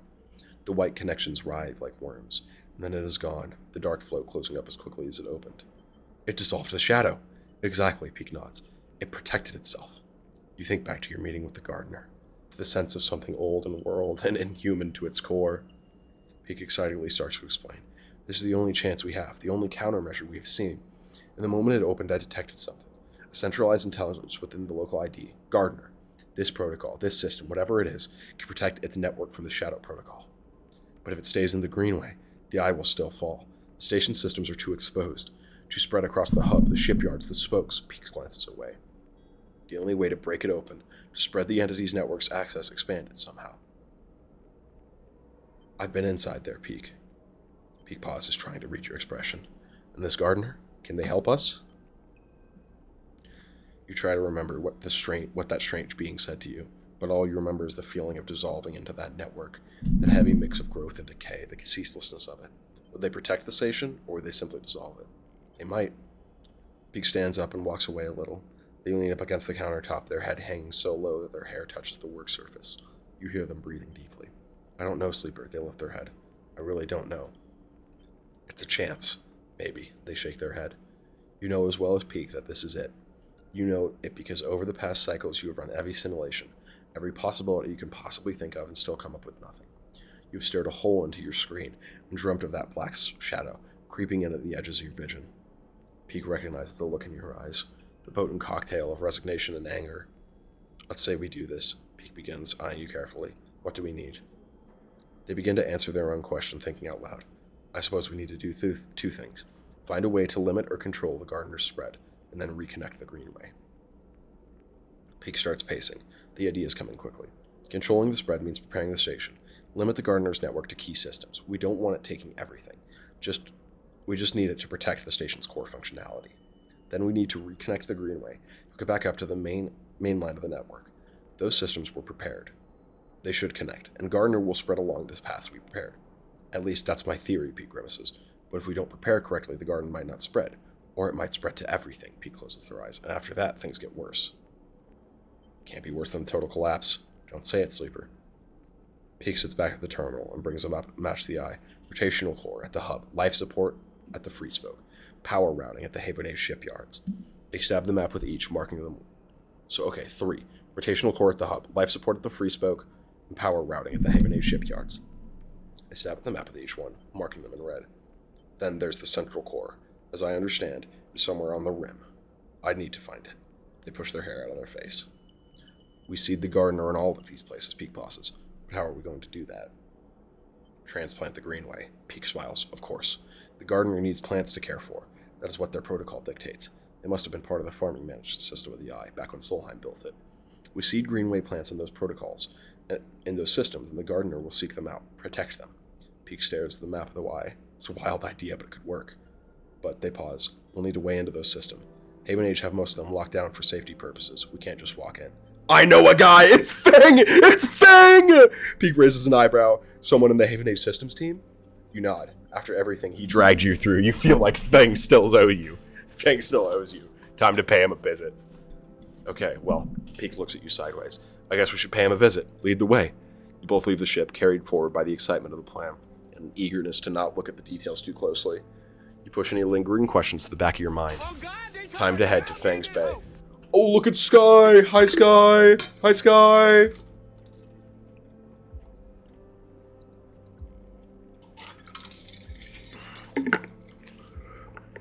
We're finishing Citizen Sleeper today. 100% Citizen Sleeper is being finished.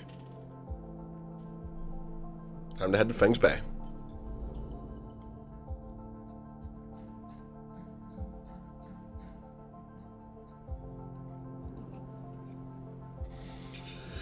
Protect the Eye or evacuate the Eye. We're protecting the Eye. We're protecting the Eye. Hey, Feng! What do you mean he's not? Feng isn't in his bay and no one... Feng, you motherfucker.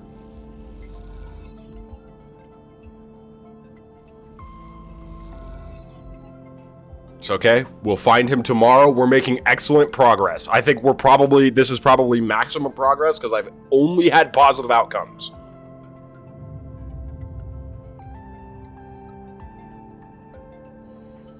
"11 cycles.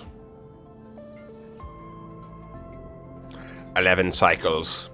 That's all I can spare for you, Chris. Feng, where are you?"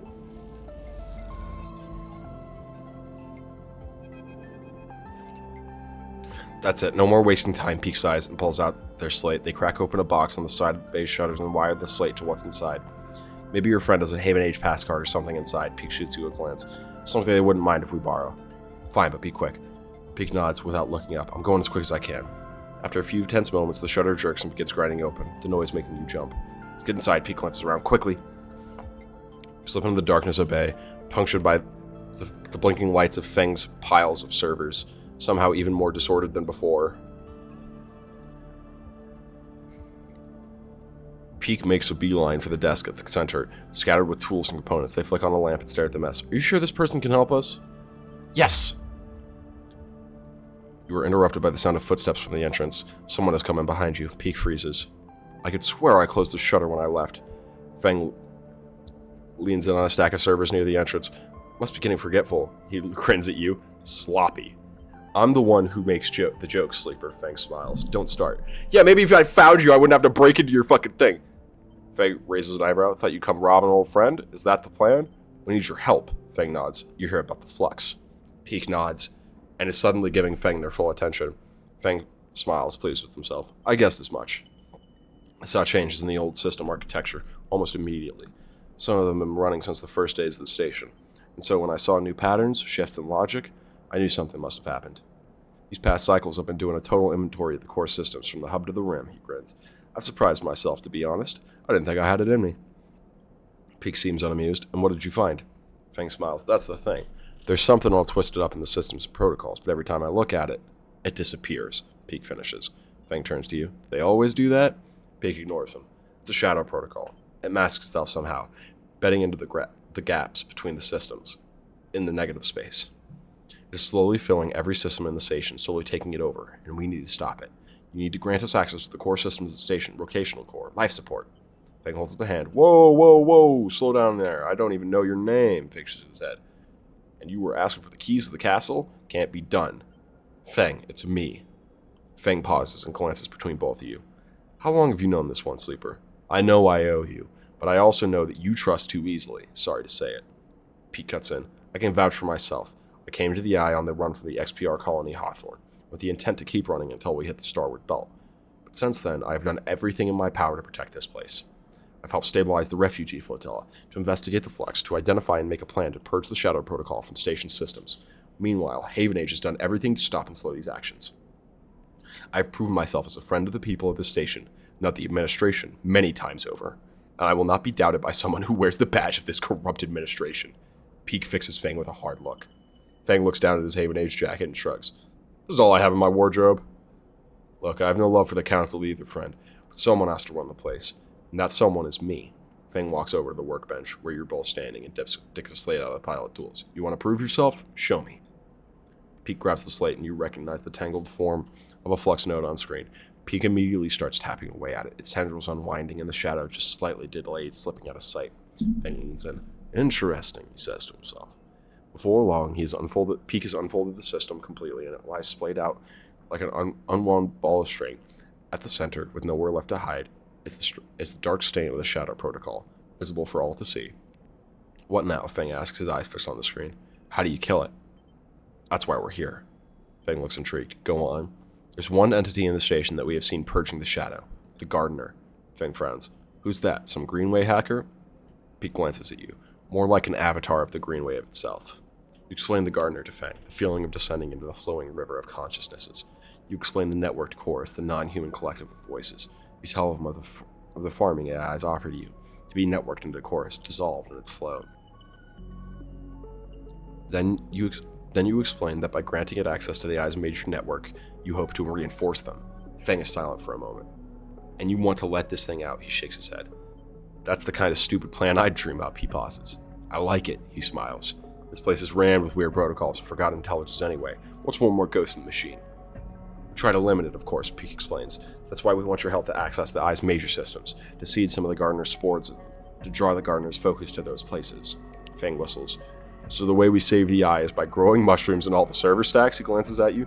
Sleeper, congratulations, you found someone weirder than you. Peek goes to argue, but Fang holds up a hand, and it is in all systems a Haven Age passcode with his picture on it. Take it before I change your mind. Thank you. Don't mention it. Fang gives you a look. In all honesty, Sleeper, I was on my way back here to start tearing this place down. The Shadow Protocol had me spooked, so if you're telling me you figured a way we might fight it? He looks at Peek. No matter how crazy, then I'm glad to help. He smiles a tight smile. Come with us. No, Sleeper, he looks away. I have to keep on with my work here. Strengthen those systems, back up the data. The worst comes to worst, I'll need to rebuild. I won't let this place die. The last pieces of my parents are here, among the data. You take the card and leave the bay with Peek. Once you're outside, they stop you. We should split up, Peek looks worried. We've wasted enough time as it is. Head to facilities in the hub, the Free Spoke, and the far side of the shipyard. See the Gardener there.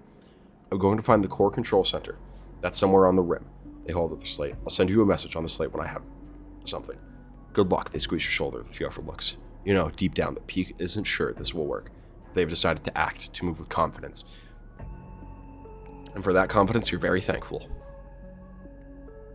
Power routing. Alright. Okay, so oh shit, we need spores. We need fuck tons of spores. Okay. We can do this. Collect spores, because if we get 100% positive, it's 2 spores. We need to do, so we're going to need a total of 9 spores, I believe. Come on, give me a 5. Yes!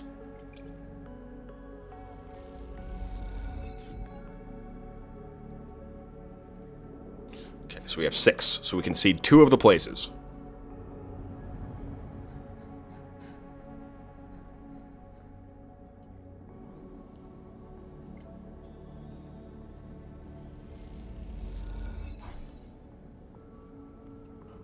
Oh, I don't... Wait a minute. I need...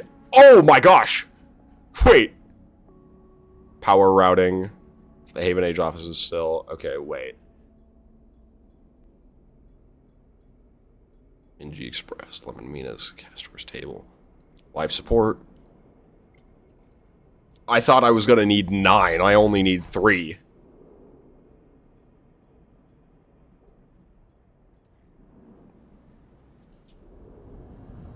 Pretty sure the last way is in the hub, because it has to be connected to the green, or not to be connected to the greenway, I think.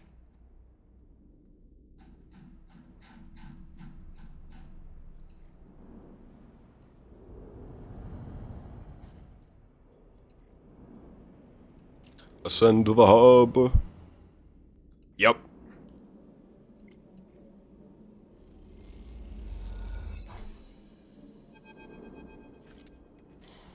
As you leave, the slate peak gives you chirps insistently. You check to see a message. Found a possible entry to core facility in the low end. Meet me here ASAP. Peak. A blinking marker gives you their position on the free spoke side of the main block. Better head to the low end. Better head to the low end.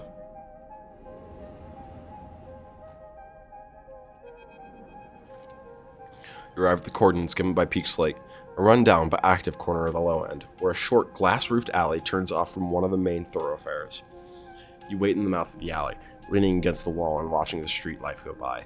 Children hop across grids, scratched into metal floor plates, playing games on their own device, while older residents sit and talk, playing Talva. It is hard to believe that all of this is a threat. It all seems so concrete, so real. How can some intangible protocol erase this? As you are watching, a voice calls out to you from one of the Talva response tables set up along the way. You move a little closer and recognize the sitting player immediately. Castor sits, Talva pieces and board ready in front of him, smiling at you. Sleeper, my partner has not arrived for our usual game. Come, please, take your place. He beckons you over, standing and nudging you to sit down. A rematch is ordered. You owe me a game. Almost immediately, Castor begins the game. Everyone on the eye knows how to play Talva. The methodical movement of the counters across their triangular points are ready fit for the rhythm of life on the ramshackle space station. Most games begin in the same way, with each player moving with independence, focused only on achieving their optimal early game setup.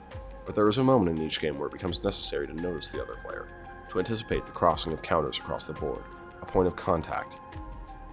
When routing becomes negotiation, and negotiation becomes conflict.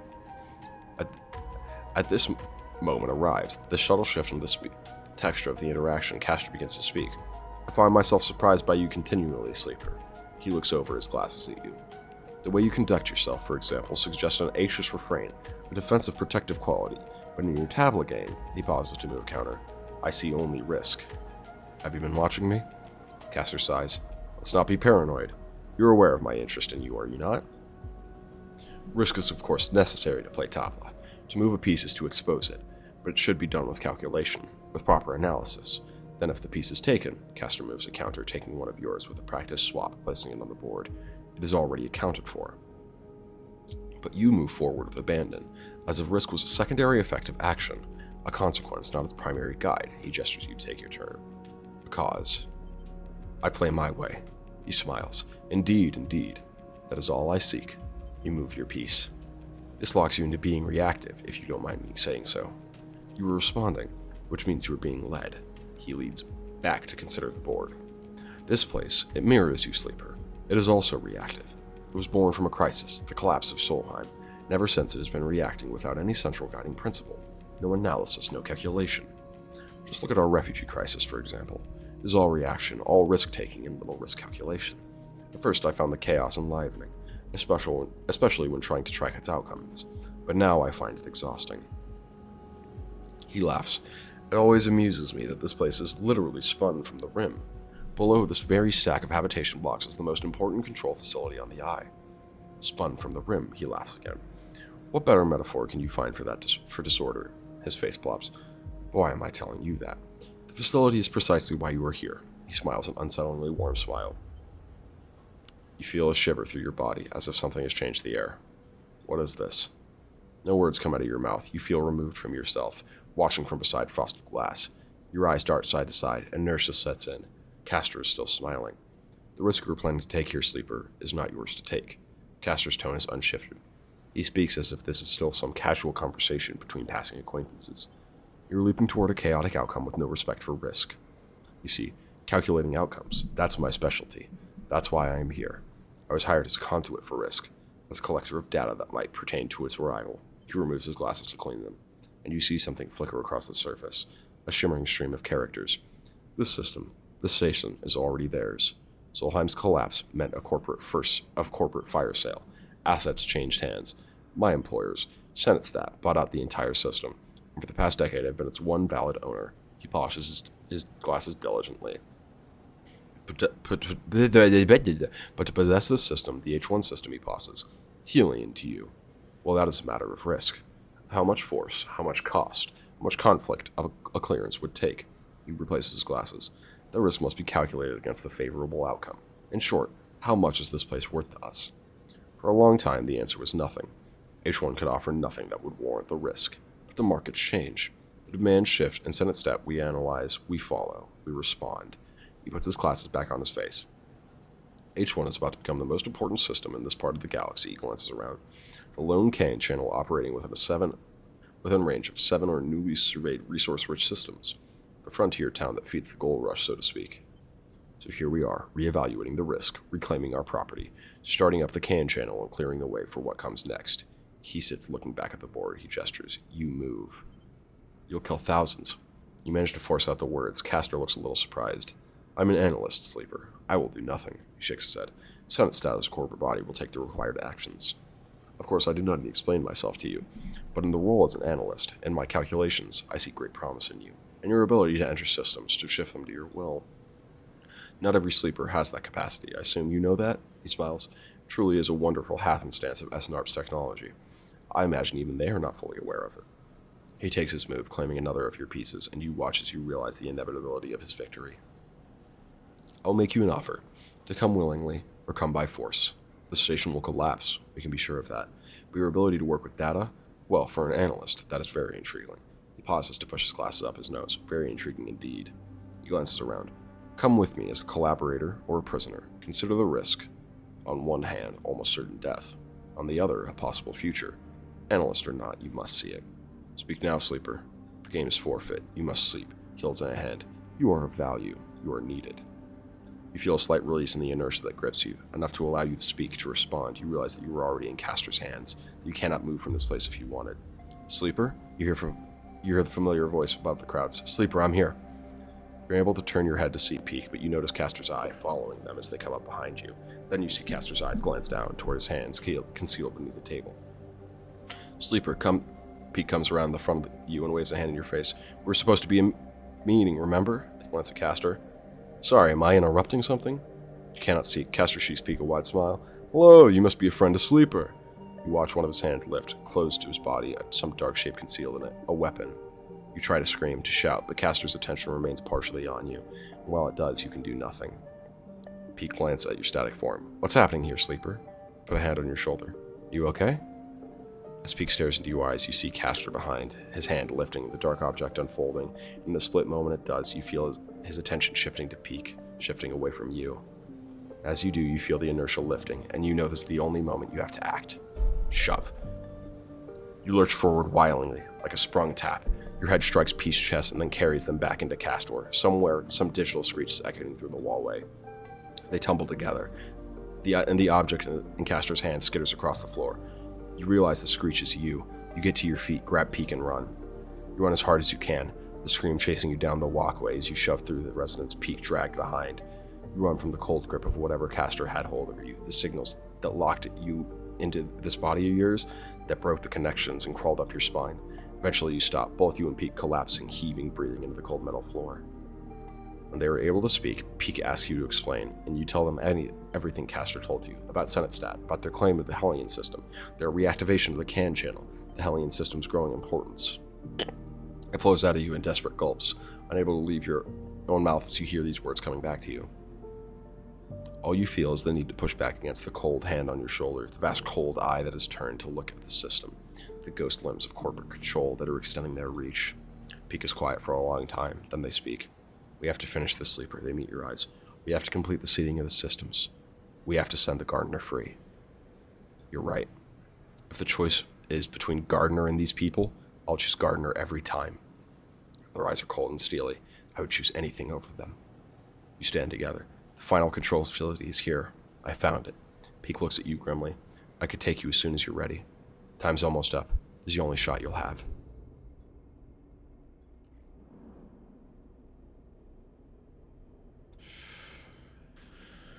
Okay. We gotta crack the facility.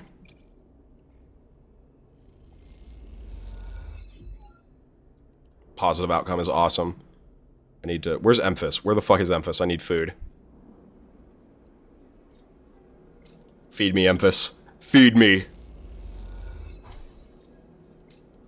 We gotta keep pushing.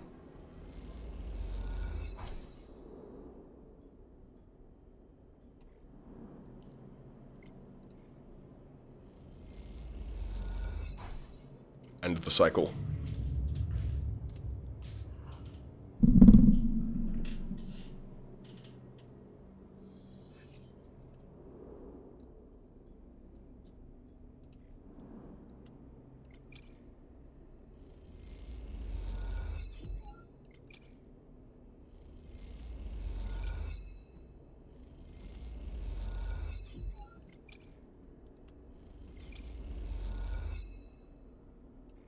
Oh, it's not going through because I'm changed. Okay, I see.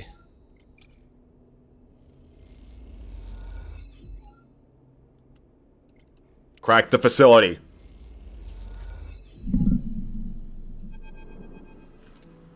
Sleeper, here. He calls to you from across the flickering corridor. An elevator at the core, they smile. This is it. It's been a long set of cycles hunting for a path. There are like layers, the old Solheim offices and workshops. But finally, here it is. A path down to the core. You rush over to Peek. As you do, the doors grind open, the dingy-looking elevator flickering as they do. You look at Peek, who nervously gestures for you to get in. The elevator bounces a little bit, but stays stable. You glance back to see Peek watching you nervously. They follow you in sheepishly. Just a little nervous. Peek reaches over and punches the button for the lowest level, flinching a little as the doors grind closed. The elevator sets off, screeching through the floors as it does an unsettlingly loud volume. I feel more comfortable if we spoke. Peek raises their voice over the noise. It's not going to be a short trip. How's Ash? Peek pauses. I was thinking more like small talk. Elevator talk, they sigh. She's packing. They rub their eyes. Once Ash has her mind set on something, well, you know her. You know what I mean. The screeching of the elevators fills the silence. Will you leave with her? Peek thinks for a moment. I don't know, Sleeper. I honestly don't know. Part of me wants to run. To keep running for as long as I can. I'm used to that. But another part is done with that. It's done with denying my past, my history. If I ever want to feel complete, to feel settled, don't I need to somehow resolve that person I was with the person I am now? Peek goes quiet, and you do too. There are too many possible questions, too many possibilities before you. It just seems easier to get on with the task at hand and leave the consequences for later. The elevator screams to a stop, and the doors ping open with a strangely cheerful beep. You glance at Peek. Time to move on. You both walk out into the atrium, still lit by some ragged-looking light panels on the ceiling, once stimulating a similar sky, now degraded into a flickering blue and white tapestry of glitches. Peek crosses quickly, making a beeline for the large doors on the far side, where you can make out a fading sign in massive peeling letters. Central Control. You follow. helping them lever open doors helping them lever over the partially powered doors until the motors kick in and they spring to life, thudding open. You and Peak tumble through across the damp metal. You stand are greeted by flickering lights, thousands of them. A vast cylindrical stack of servers, processors, and transmitters dominate the center of the room, its flickering LEDs reflected in the scattered puddles that surround it. Despite the decay, the warped panels, and the water leaks, it is still running, just as it has for decades and decades, since the station was first spun up. You wonder how long it's been since anyone's been in this room. You exchange wide-eyed looks with Peaks. This place is a still living piece of history. What now? Peak takes a handful of mulch out from a swell bag. It glitters with spores. Now we seed this place. They cross the server and start packing the mulch deep in the machinery, pushing fistfuls into the gap in the paneling laid across hardware. And you watch them do this. You feel a tug, a thread pulling at you.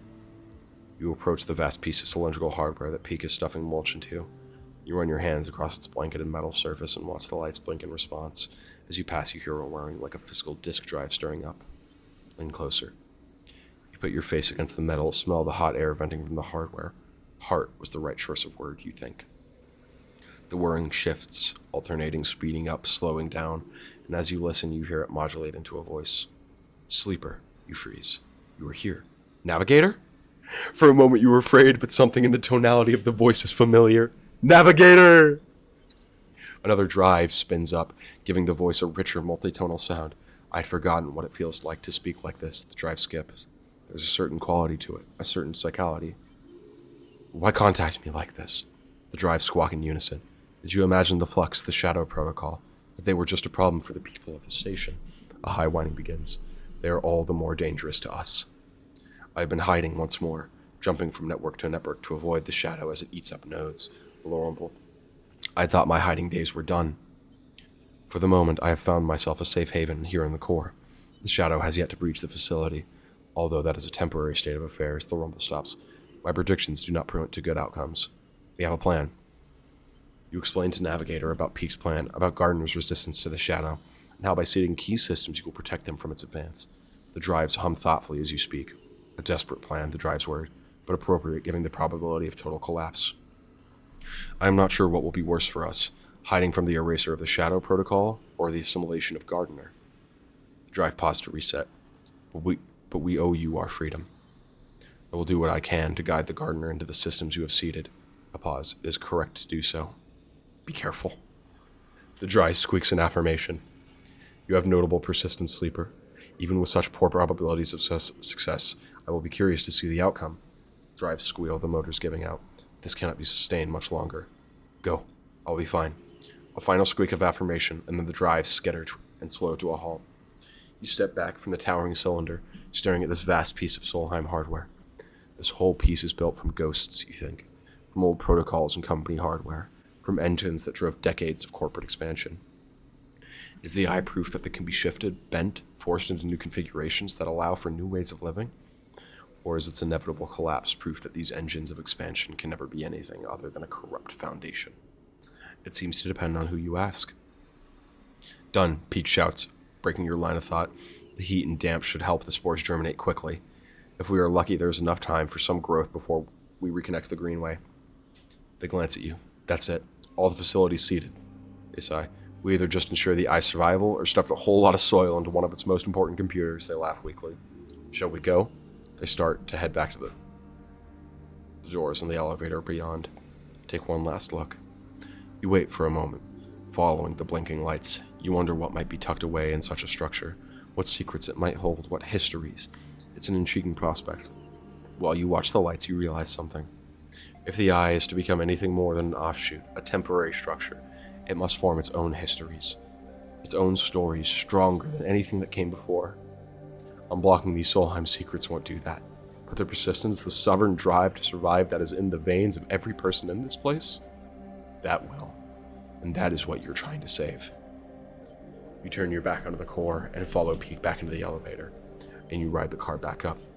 As you ride the car back up, Peas raises their voices over the screeching. I'm going to the Founder's Gap to finalize the connection. The moment I'm ready, I'll let you know. And we let the Gardener out. The sooner the better. Peak froze their brow. If we wait until the final cycle, it'll be too late. If you want to help speed things up, go work with the flotilla. We can't make the connection until we know They are ready to go. Peak swallows. Unleashing the gardener can affect them too if we aren't careful. This will work. Peak nods, opens their mouth to speak, and closes it again. You ride the rest of the way in silence. When you reach the top, you go to separate your separate ways. Before you do, Peak embraces you, burying their face in your shoulder. You stand there, together for a moment, spinning with the eye, moving relentlessly towards an unknown future. Then they let go and slip away. The pressure of their hug fading like a bruise as you begin to leave. We can do this. We can do this. We have to do this. Oh my god, we're fucking...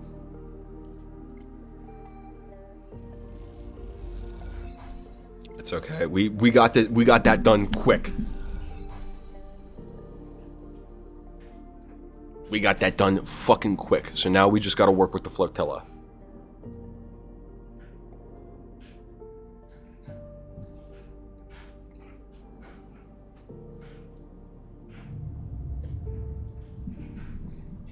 I think I'm gonna be flickering tomorrow.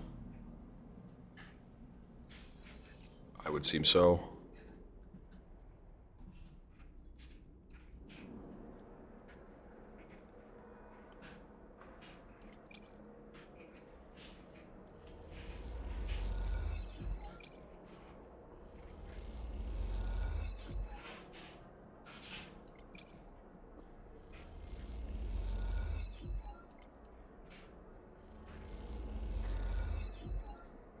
Will absolutely be able to... Oh! As you stop to rest in one of the Pilgrim Seed's cavernous bays, hopping up to sit on a supply crate, you hear a now familiar voice behind you. Sleeper, glad you're here, his soul suit hisses as he clanks up towards you. I knew you'd help us out. We sure do appreciate everything you do for us. No worries. I do mean it, Sleeper. He looks away down the bay to where a spark jumps from the welding torches. It's a grim job to be doing without a few friends around. Soul settles beside you, flinching a little bit, but making himself comfortable in the crate. Seems the word got out this way or that. He nods towards the welders, a little way off, one of them wearing Shipyard's overall. We had people flowing in from the eye, looking for a place. In truth, it's more than I thought, Soul sighs, which means more mouth to feed, more bodies to house, more people to protect. Can we do it? Soul frowns. We'll do what we can, as always. I'm not sure any of it can be, though. Can be enough. He looks down. We were supposed to stay here, not keep running. Soul waves away the thought. Don't listen to me. He gives you a sideway glance. Just a tired old man, he stretches. I have something to ask, though. What is it? With all these evacuees, well, we need a change in plan, he shrugs. Pilgrim Seed can't do it alone. We need the others to help out. We can carry them, house them, but that's all. Now you settled down the folks from Ember's Step, and they sent us supplies grown in the dust houses of theirs. If we could get more... And then the song crews, he rubs his chin. What we need from them is scouting and security. We don't need that docking access of theirs, but with some careful scavenging, they could be our fleet. These folks, they know you, Sleeper. You earned their trust already. Puts a hand on your shoulder. I sent my requests out, and they seem to be complying. But I need you out there making sure the work gets done. This is our greatest time is our greatest enemy now, Soul stares in the distance. I need you out there, speeding things up.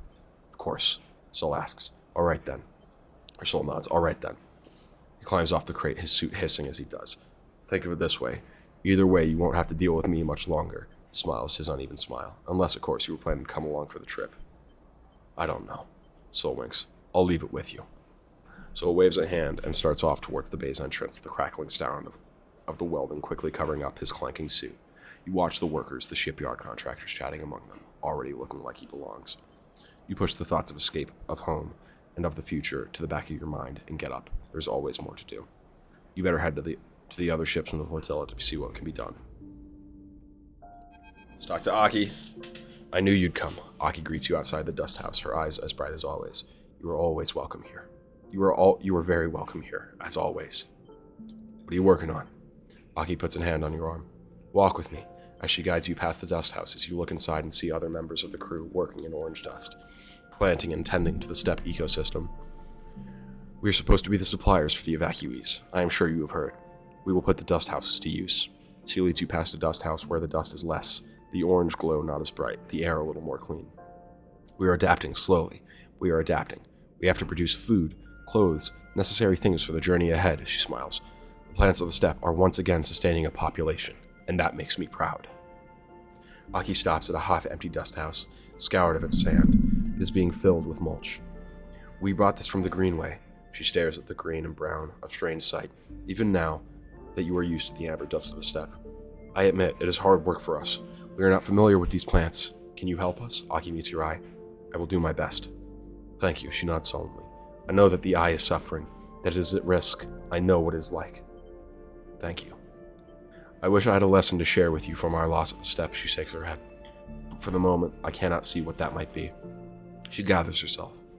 If it gives you meaning, the work here is steady and worthwhile. But if you do not have time, she smiles a weak smile. I will not blame you. Hold on to your memories, but not too tightly, she pauses. Sadness will not sustain you. She falls silent, and you both watch the work in the dust house for a while. You can already see a greening fringe of moss and the mulch in the dust house, the first signs of new life.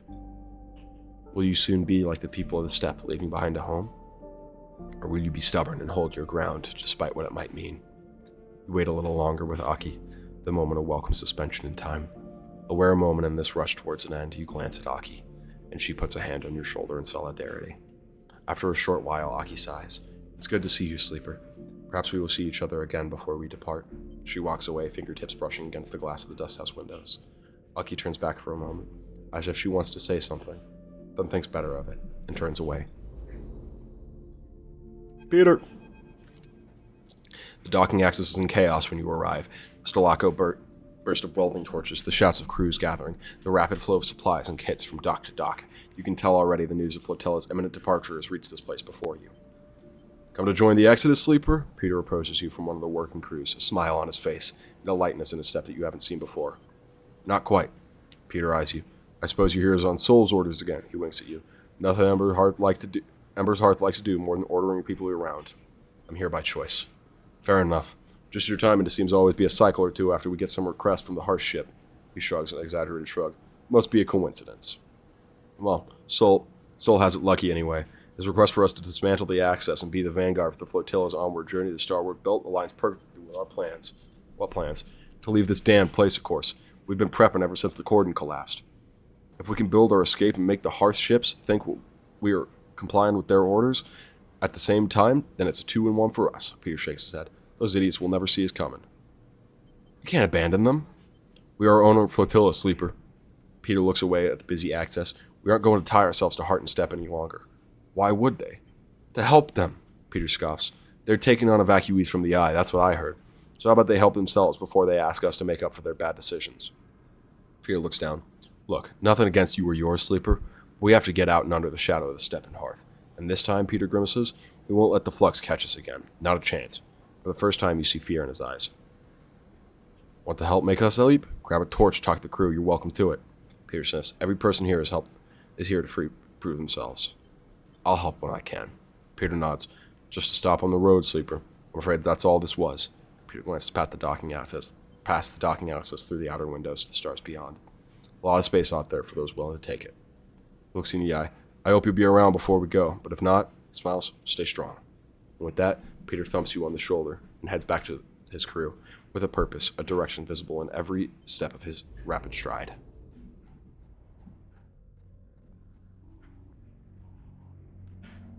Ooh boy. Ooh boy. Cross the Founder's Gap, because I gotta see if there's any, because I don't want to use Stabilizer right now, but I don't know if I really... Because I want to keep... I'm gonna pop a scrap.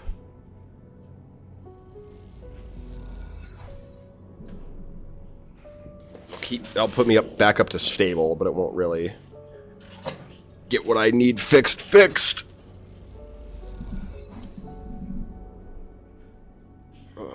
Repaired unit. End of the cycle.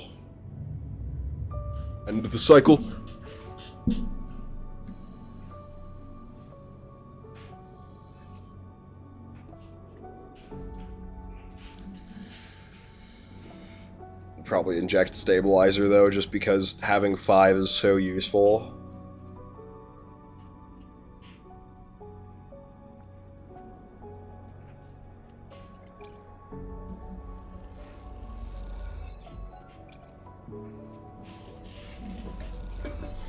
Like that.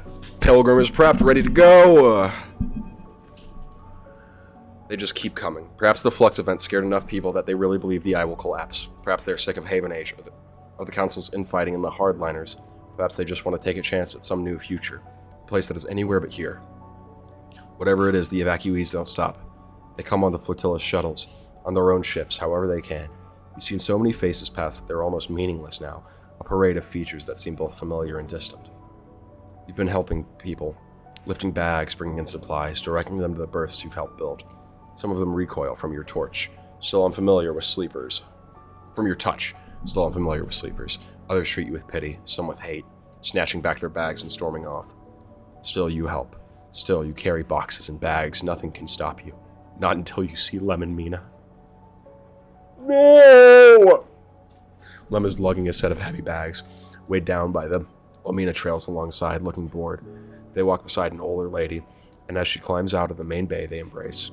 You watch as Mina hides behind her father, angry that she has to say goodbye. You realize this must be Esther, her sometimes babysitter, the one that Lem mentions lives a few doors down from them, so she's leaving. You feel a sudden relief, and realize that when you saw them here in this place, you thought that they may be joining the evacuees. That thought fills you up with inexplicable dread. Yeah, it did actually! Mina is eventually persuaded to say goodbye, and she embraces the woman tearfully, clinging to her legs. Lem picks her up, comforting her as she calls her into her neck. The woman leaves, waving them one last goodbye. Soul's guy is taking her bags from her. You watch the scene play out at his distance, but you can't tear yourself away. You see Lem and Mina turn to leave. Go to them. Sleeper, Lem greets you enthusiastically, and when she sees you approach, Mina smiles through her tears. Good to see you. Lem shifts Mina in her arms. Sorry, this one would say sigh, but she's a little overwhelmed. He nods towards Esther's receding form. He pauses, smile suddenly fading. You aren't going too, are you? Mina doesn't move, but you can feel her. You can feel her attention on you in your answer. I'm thinking about it. Lem tenses a little. A lot of folks are. Strange times. He shifts his weight. What do you think, Sleeper? Is the Flux going to take down this place? There's all kind of crazy rumors flying around. Some folks even said that they're starting up the old hand channel. That's crazy. Right? It's not that crazy. Lem frowns. We'll all be. He puts a hand on Mina's head. I guess this place is on borrowed time after all. I don't think I have another move in me, Sleeper. He shifts his hands to cover Mina's ear. This is our place now. Me too. I'm not solemnly. All right then. At least we'll all be here together. Don't leave us. Mina suddenly leaps out of Lem's arms and grabs you. You stumble under the sudden weight.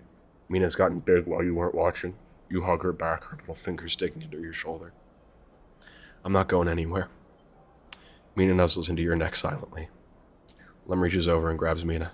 Sorry, she's a little overwhelmed, like I said. A little hungry too. Right, Meanie? Mina nods softly.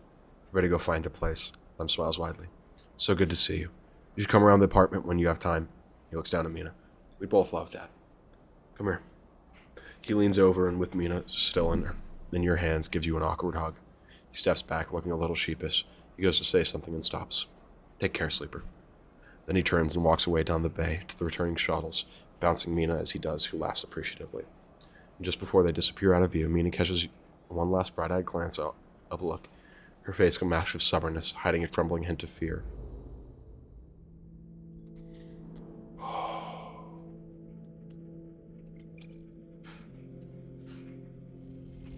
Heartbreaking.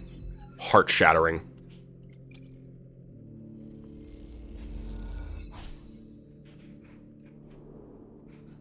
Oh my god.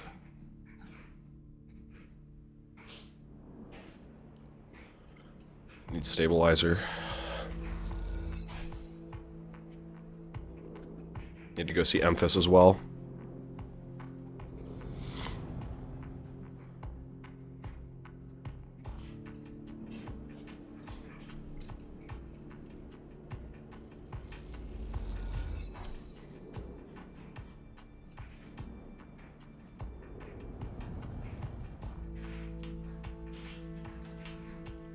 We'll rest here.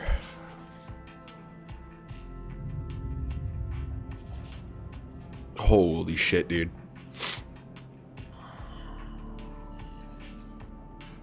Ooh, what a boatload of ass.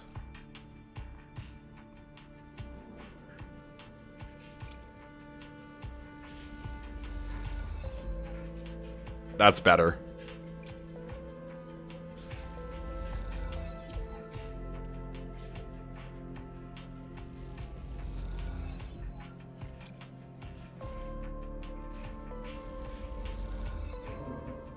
Starving.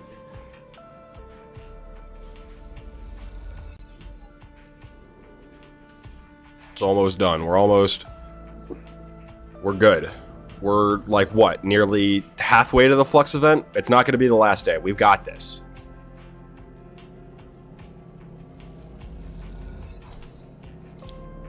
I'm a little hungry. I'm just a little hungry. I'll tell you what. Just a smidgen. End of the cycle.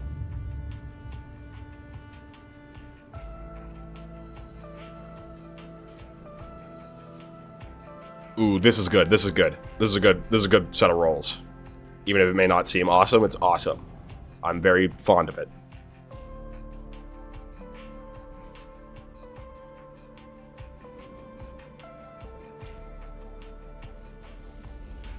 Maybe I should have used the 3. Sit in one corner of the dust house and inspect your work. This dust house, the one where plants from the greenway and some of the steppe species intermingle, has become your favorite. The moss and dust sharing the space and curving terraces, the pale knots of steppe skilt freckled with yellow lichel symbiotes, is a hypnotic arrangement. You look down and see the intertwining of fungal threads and dust-caked roots, and feel a little glow of pride at what has been achieved. You hear the entry lock of the dust house hiss open and assume it is Aki, turn to greet her. Rico! Sleeper, I should have known you'd been here. Rico smiles, her warm smile, leaning on her crutch. You must be one of the most green-fingered people on the station. What are you doing here? I'm at some of the steppe refugees in the gateway. They were gathering plants and I confronted them. Turns out they were very friendly. She smiles to herself. Aki was very apologetic, but I told them they were welcome to anything they liked. She told me I'd be welcome to come and see, and well, I thought I'd take her up on the offer. She looks around the dust house with its strange hybrid ecosystem. I have to say, I'm glad I did. I'm glad too. I can see that. Rico limps over to you. She holds out a hand. How about you take me on a tour? You take Rico's hand and walk her around the hybrid dust house. You show her how the steppe silk knots help provide a strong base for the fungal and lichel growths, and how the dust mixes with the spores. You show her the different species of steppe tubers, and the way they feed the soil with nutrients that help herbaceous greenway plants thrive. She nods along, her eyes bright with ideas. She stops after a while and gestures for you to sit together. I know something is happening with the eye, Sleeper. She looks out at the plant. We all felt the Flux event hit, and everyone is talking about what's next. I came here to figure something out, to understand what I might do about it all. You glance at her and see the glossousness in her eyes. I think I've decided. What you've done here, what Aki and the others steppe refugees have done here, is incredible. A whole new ecosystem built from the strange, artificial changed remains of 2 worlds. But I am not of 2 worlds. I am of the eye. A tear runs down her cheek. Like it or not, I am entwined with the station. I am old growth. I don't have that much time anymore, and it seems to accelerate with every cycle. She frowns. It blurs together, separates, overlaps, comes back to me in strange ways. The time I do have, the time I want to spend on the eye, that's the time I want to spend on the eye, in the greenway, watching things grow. She wipes her cheek. One day I'll lie in those fields and not get back up. She smiles, the tear tracks down both cheeks. When the green takes me, I'll be so glad. I'll miss you. Rico smiles. The feeling is mutual, Sleeper. She wipes her eyes and turns to you. But that's enough about me. That's enough about me blubbering on about it. She furrows her brow. What I want to know is, what are you planning? I'm staying. Rico smiles. We all have to get to know ourselves, Sleeper. To know what it is that drives us. I'm sure you'll decide to act in the manner you know. But you also have to ask yourself why it is so. She places a trembling hand on yours. Don't neglect that. Oh! She suddenly lifts both hands. Don't let me forget about this. She reaches into her coat and pulls out a transparent bag of sporing club heads with carefully preserved root systems. I'd like to plant these. If you go, you'll need them.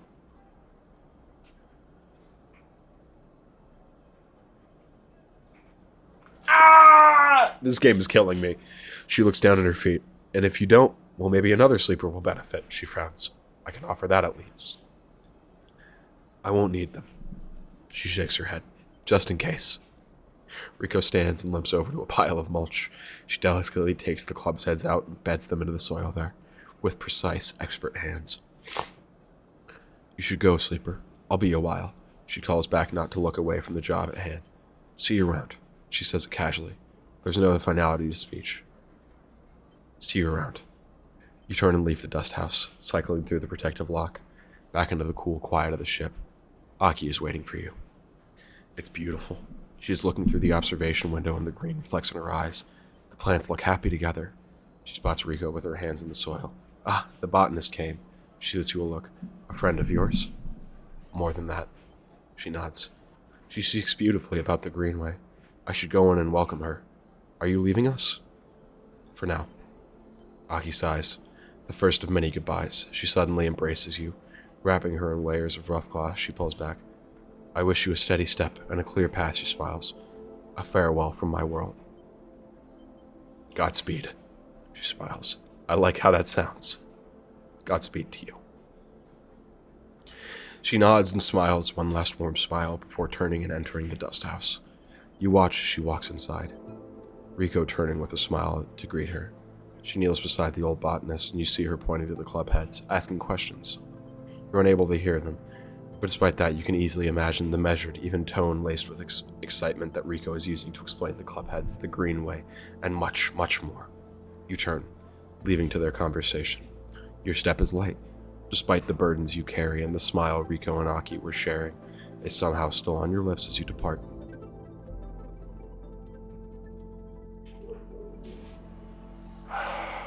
Time to get to work.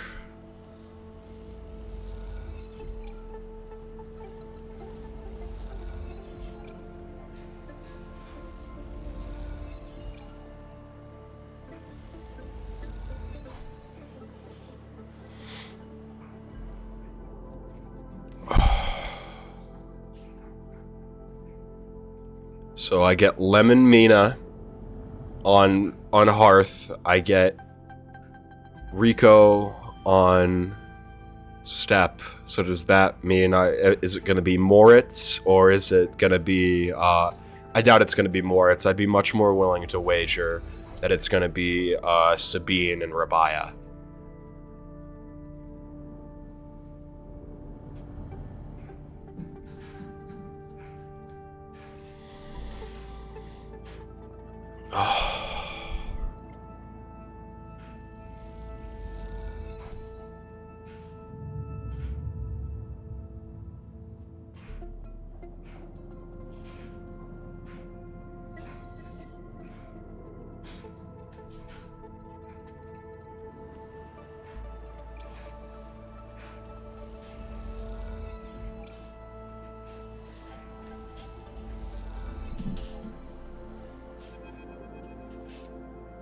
The docking access is little more than a shell. Everything that could have been pulled from its interior, every arm not used for docking has been cut away. What remains is a Spartan void with a patchwork of flooring that allows movement. Piles of unusable material are tucked away in corners, but almost everything else has been cleared out. You haven't seen Peter since you last spoke, and now you're realizing that you probably never will. There are plans to be made, escapes to plot, the Shadow of Hearth to escape. On the cycle of the flotilla leaves, these ships will disperse too, the moons of Ember spinning out on different orbits. The chaos has become a quiet diligence now. As the time for departure is so near, crews cross the axis from ship to ship at speed, bringing supplies or advice, perhaps meeting up to discuss travel vectors in hushed tones, or to debate why they haven't left yet and whether they should. Among these singer crews, recognizable for their specialist clothing and often shorn heads, you see the occasional refugee, a paying passenger, or a replacement engineer or pilot perhaps, come from the eye to seek fortune with the singers. Most of the crew have 2 or 3 of these additions, some more, and you can't help but wish that, whatever reason brings them to their own lot with the singer crews, they will have safe passage. You feel a strange attachment to these citizens of the Eye, setting out for the first time. And then one of them catches your eye, crossing the axis with the crew, carrying a large back and a nervous look. Tala! No, what are you doing here? Tala, you freeze for a second. What is she doing here? She glances around, feeling your eyes on her, and catches your eye. Her face brightens immediately. Sleeper! Tala mutters something to her crew and rushes over, dumping a large bag at your feet and embracing you without thinking. Are you leaving? She sheepishly glances at her bag. Sleeper, she pauses. She pauses again, folding her arms defensively. I'm going to the starboard belt. She waits for your response nervously. I don't understand. She sighs. Do you remember me mentioning my family, Sleeper? My brother? You think back to your Griot blurred conversations in the back of the Batagnan. You came here with me, with my family, when we were little. Just after we left Senza, she bites her lip. You left when we were both teenagers. Jumped on some spacer crew heading to the starboard belt. She sighs, I'm an idiot. She shakes her head. I'm going after them. She looks down, not sure what to add.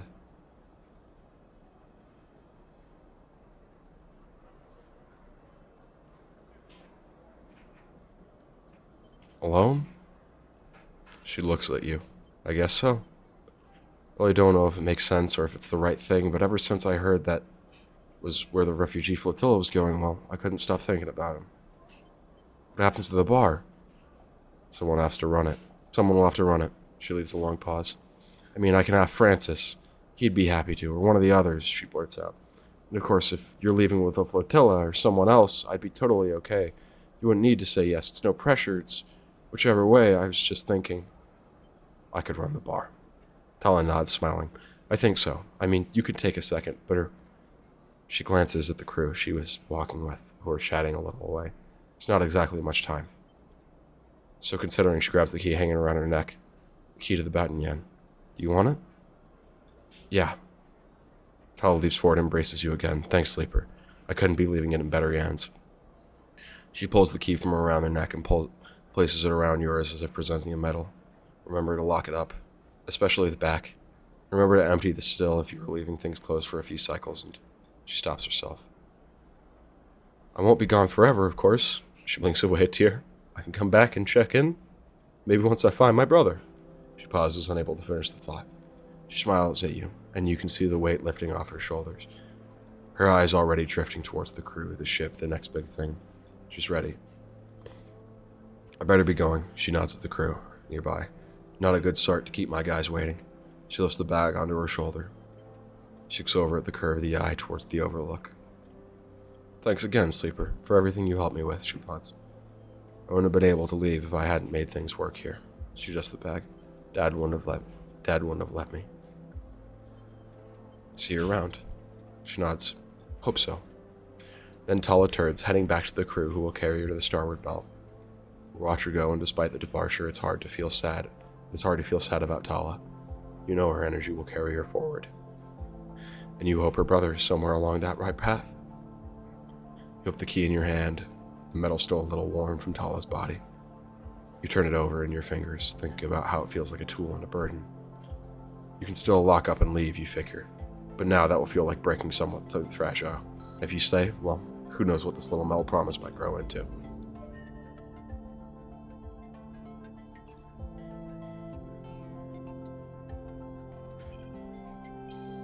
It's all done. Nothing more left to do.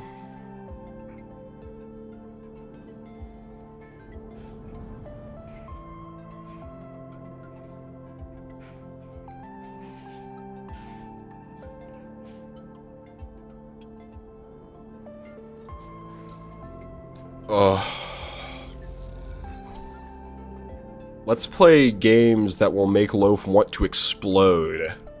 That's what we as friends do.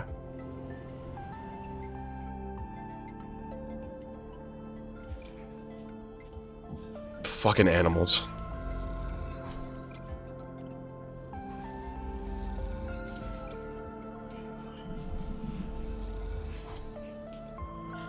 Hydrate before you explode, though. Oh, you're so right. Thank you so much, Banana Rock. You're so right.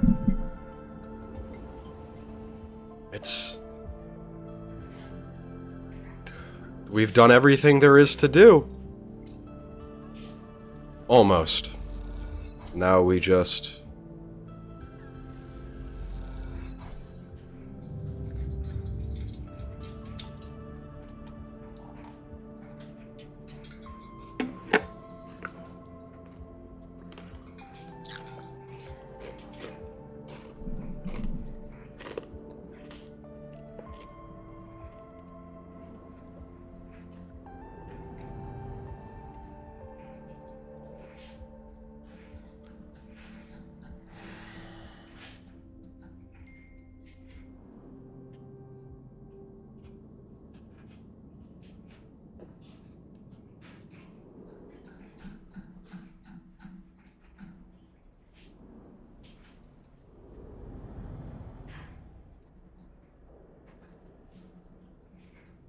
Do we just work away the days now?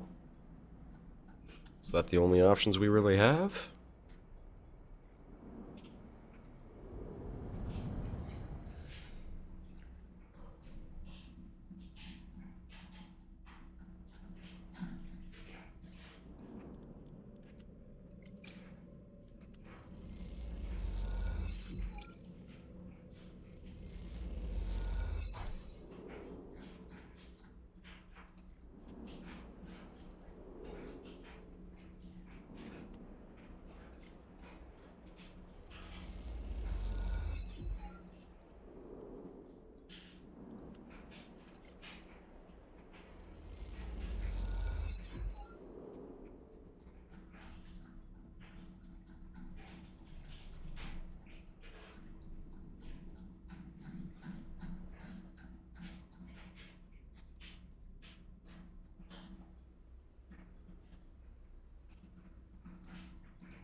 This game is destructive to my heart and my soul. The AI. Peak slate trips out in your pocket. You take it out. A message. The connection is ready. Meet me at the Founder's Gap, Greenway side, Peak. You clench your jaw. It's time. You find Peak waiting near where you first met, at the entrance to the docking tunnel for the Founder's Ferry. They are leaning beside the wall in the flickering light, and you realize now how different they look from when you first met. There is a darkness around their eyes, a sense of exhaustion to their pose, but also to solidity, a sense of purpose and self-knowledge. They look concrete. They look concrete, for want of a better world. Solid. Sleeper, they spot you, and a small smile crosses their face. Glad you came. Of course. The break in the connection is up ahead. They walk away from the docking tunnel into a ragged, half-crushed corridor that descends into darkness. They poke their slate and torch flicks on, lighting the way ahead. As you descend through the layers of the broken edge of the eye, Peak talks, filling the silence. I had to hunt all over this part of the eye to find the point where the connection was broken. They run a hand along the buckled metal of the wall, stooping under the angled ceiling. This hole, the gap, got knocked into the eye when Solheim collapsed. It's impossible to tell who did it, but my guess is they tried to scuttle the eye. If Solheim couldn't keep a hold of their fancy new station, well, no one could. Peak doubles through a fractured passageway with hanging wires like vines, so this place has always been on borrowed time. I've managed to weave through old connections and run a new patch down where the main line still runs through. The remaining ribs of the rim. They smile. Just like keeping those old XPR platforms running. Ash would be proud if she'd bothered to help. As Peak goes quiet, the corridor opens out into a wider, twisted passage, with compartments on either side thick with wiring. Here. This is the connection point.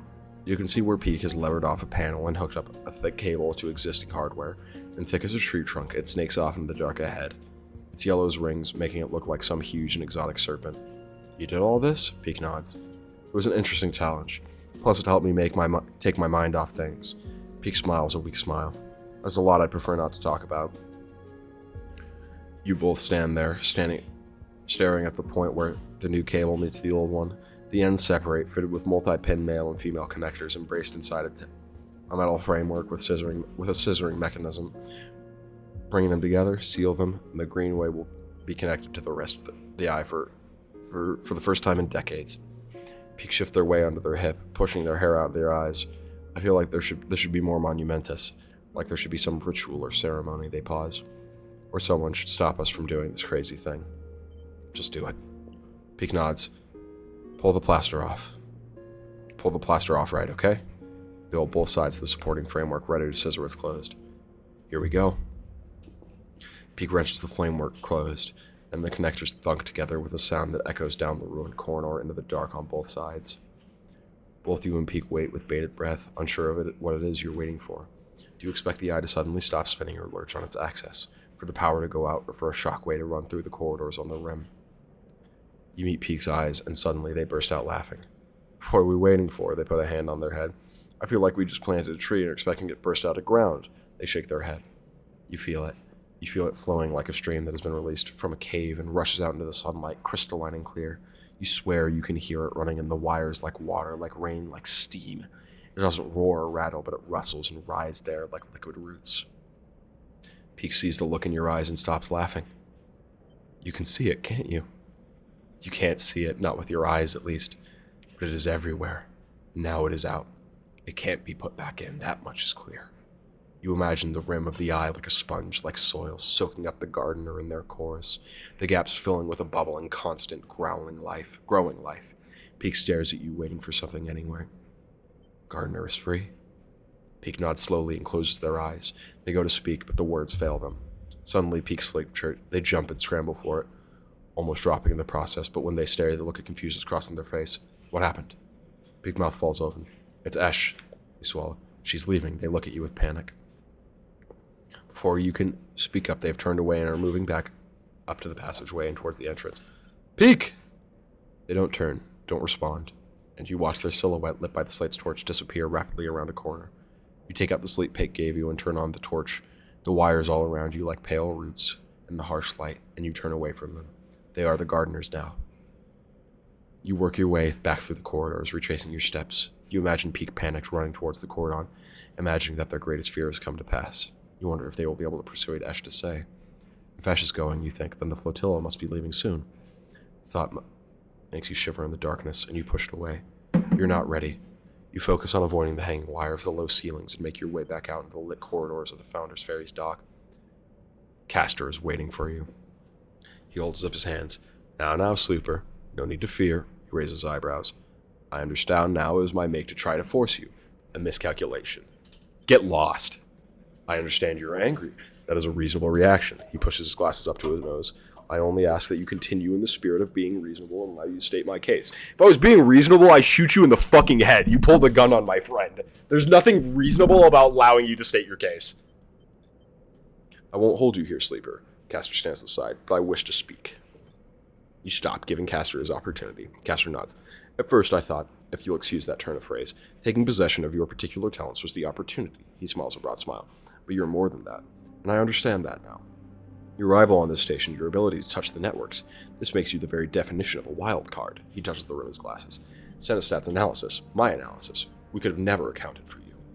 This system, the Hellion system, is about to experience a significant change, about to open up Senestats bailiffs, Conway's claimants, and every industry and element an active can channel brings.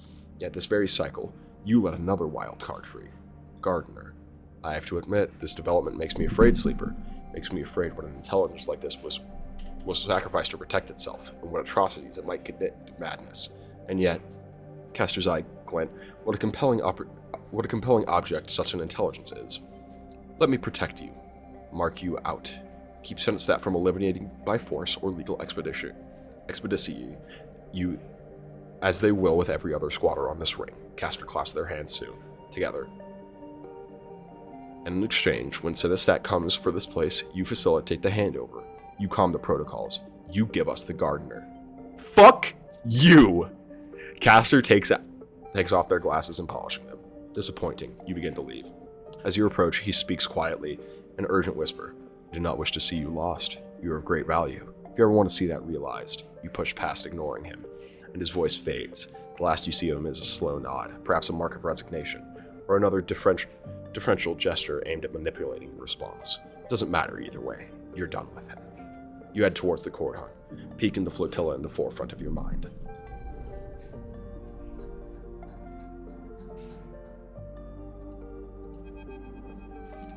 You arrive in the chaos at the cordon.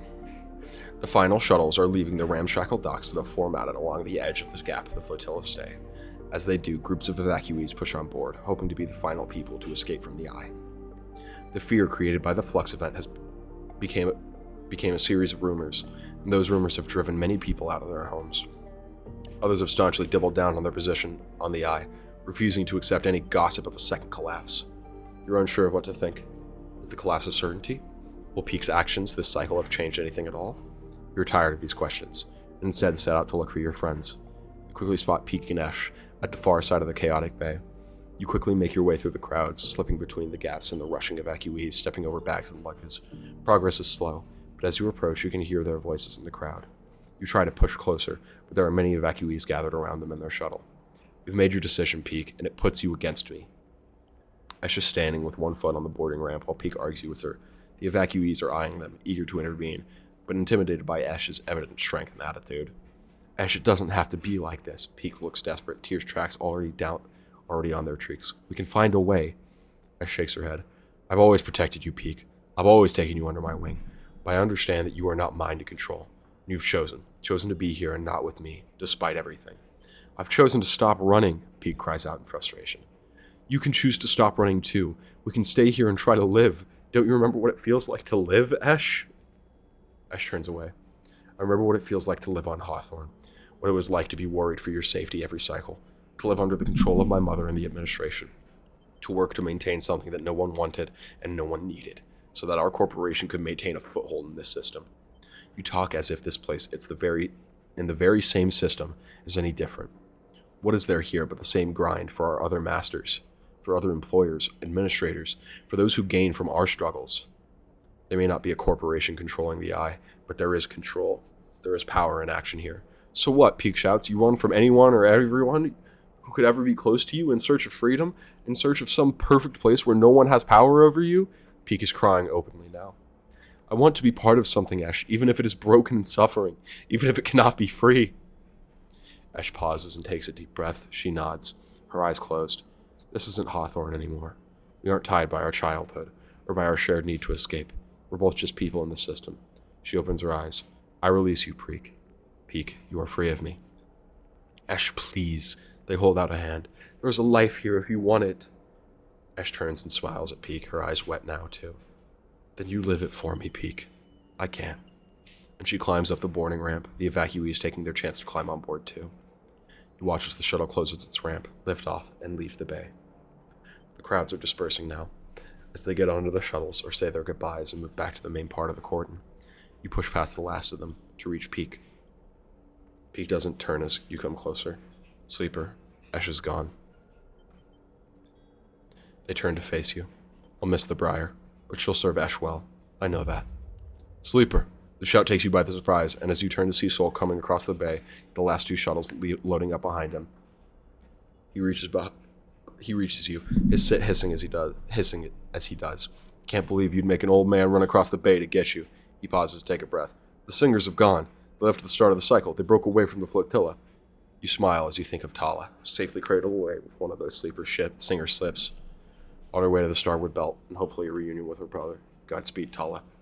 What are you smiling at? Sol interrupts your thoughts. They forced our hand. We have to leave now. Sol shakes his head. If we follow close enough behind, maybe they'll end up being our scouts anyway. I reckon any hostile spaces out there will give them a wide berth. Pilgrim's Seed will need a little more time to make our way out of the cordon, but I'm heading back now to get her started. Thankfully, the step ships are sticking with us, so we'll be plenty well supplied for the journey to the belt. He pauses. Anyway, I didn't plot all the way over here to tell you that. Sol looks between you and Pete with a raised eyebrow. It's now or never, Sleeper. I'm good to my word, and I kept a berth for you. But this is your last chance to take it. He scratches at his beard. Make a call. You glance out at the flotilla beyond the bay, beautiful in the light of Helian's sun. You think of the long journey to the starboard belt, of the people inside the Pilgrim Seed, of the possible futures that await ahead. Then you think of the people here, on the eye of Peak beside you, of the Batanyan, of Tala, and the key that still hangs around your neck, of promises and possibilities. You open your mouth to speak and realize this is the final time you will make this choice. You have to be sure. I'm staying. You say the words, and the moment you do, the weight of it all seems to descend on you. You stumble a little bit and then stand straight, refusing to be crushed.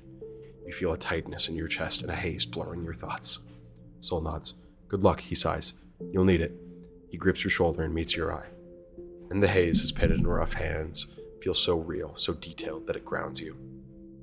And then it is gone, and Sol with it, quickly moving to the waiting shuttle. And he does, you watch, unable to speak, your whole body pulsing. And then another hand falls on your shoulder, and it grounds you once more. You turn to see Peak's bright eyes. Let's go, Sleeper. You nod, and seeing how unsteady you are on your feet, Peak puts an arm around you and steers you towards the entrance of the bay. As they do, you hear the roar, feel the wind as the shuttle lifts off and angles towards the flotilla. You don't turn. Instead, you keep your head down and focus on each step. As you do, you feel Peak beside you, holding a little of your weight, and you holding a little of theirs. This is how it will be for many cycles after you both leave the bay and head back into the eye. You will both hold things for each other, remind each other of choices you made, remind each other of why it's important to keep going despite the moments when it seems impossible. You will keep each other going. That support will be vital when the second flux event hits the eye, when it knocks the entire free spoke off the power grid, making the whole station lurch with a sickening motion, when it cripples systems and corrupts processes, leading sections of the station to go dark or start venting oxygen, when holding on is all you can do, while the world seems to come apart around you. And yet somehow the eye will persist. Systems will resist a total collapse in ways that will seem inexplicable to many, but to you and Peak, they will be the signal of awakening of a new force within the station. That new force will bring with it new challenges and new possibilities in equal measure. Strang's growths will be reproducing all around the station in the wake of the flux event, fungal crusts pushing through pipes and wiring. The eye will go wild and fecund, becoming a station of increasing unpredictability, prone to a seasonal rhythm of spore clouds and sudden growth spurts. There will be a sudden strange and unsettling beauty to this paradigm shift, as the graining of the station turns it from a corporate ruin to some altogether new assemblage of biological and mechanical structures. Rika will take on this challenge with energy that seems impossible for her age, and until her final day she will delight in the new mysteries the eye and its gardener produce. And as this new era consolidates around the station, you will find yourself in the Badinyano cycles, working to keep the place alive. The cycle where you invite Emphis to come make use of the kitchen will go from a one-off event to a regular recurrence, and soon the Badinyan will be filled with spacers eager to try the best preparations of the station's now abundant mushrooms. And on occasion, after a long shift at the Badinyan, you will hear the sound of a stray mewling. You will crumble up some food and sit and watch what the cat eats, as if it is the only thing in your world that matters. However, into all this newness, the bad old ways still will intrude. Senate staff, frustrated by the eye's resilience, will begin to send more physical threats, and supply ships and traders will suddenly stop arriving, stopped by a blockade of corporate militia. Life on the eye will be punctuated by wide-channel broadcasts from Senate Stat, stating legal precedents and quoting deeds of ownership, staking a claim on the system. Meanwhile, Haven Age will consolidate their power around the hardline group led by Kemp, but this will push them further from the people of the Eye. As they decay, new forms of the station administration will rise, though the hardliners will persist as a dangerous force. As the cycles roll on and the threats gather, new broadcasts will join them, said by Conway Extractions, making counterclaims on assets within the Helion system. And many on the Eye will grow quiet, losing their appetite for debating these political machinations as they tilt inexorably towards a corporate war. And ever on the Eye will spin, growing now in strange ways, haunted by new growths and hosting cultures of increasing resilience. As the helium system descends into crisis, you will find comfort in the fungal patterns, the familiar conversations, the spices, and the smells that will accumulate around you as your body continues its unavoidable decay. They settle around you like a veil, and at time it will be impossible to see the Eye without seeing its many variants and versions, pasts and potential futures, and this making of the world will mark your approaching end. In one cycle, far from now, that accumulation of memories of tastes of people and places and moments will be the last thing you let go of.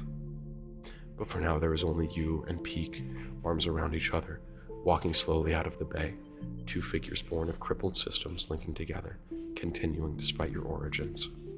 And in this frozen moment, you focus on only the next step, because that is the only way you have learned to persist. And to persist is to believe that a future, any future at all, is possible.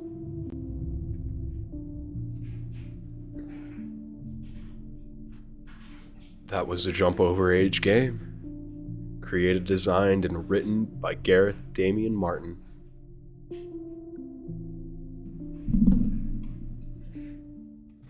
My friends,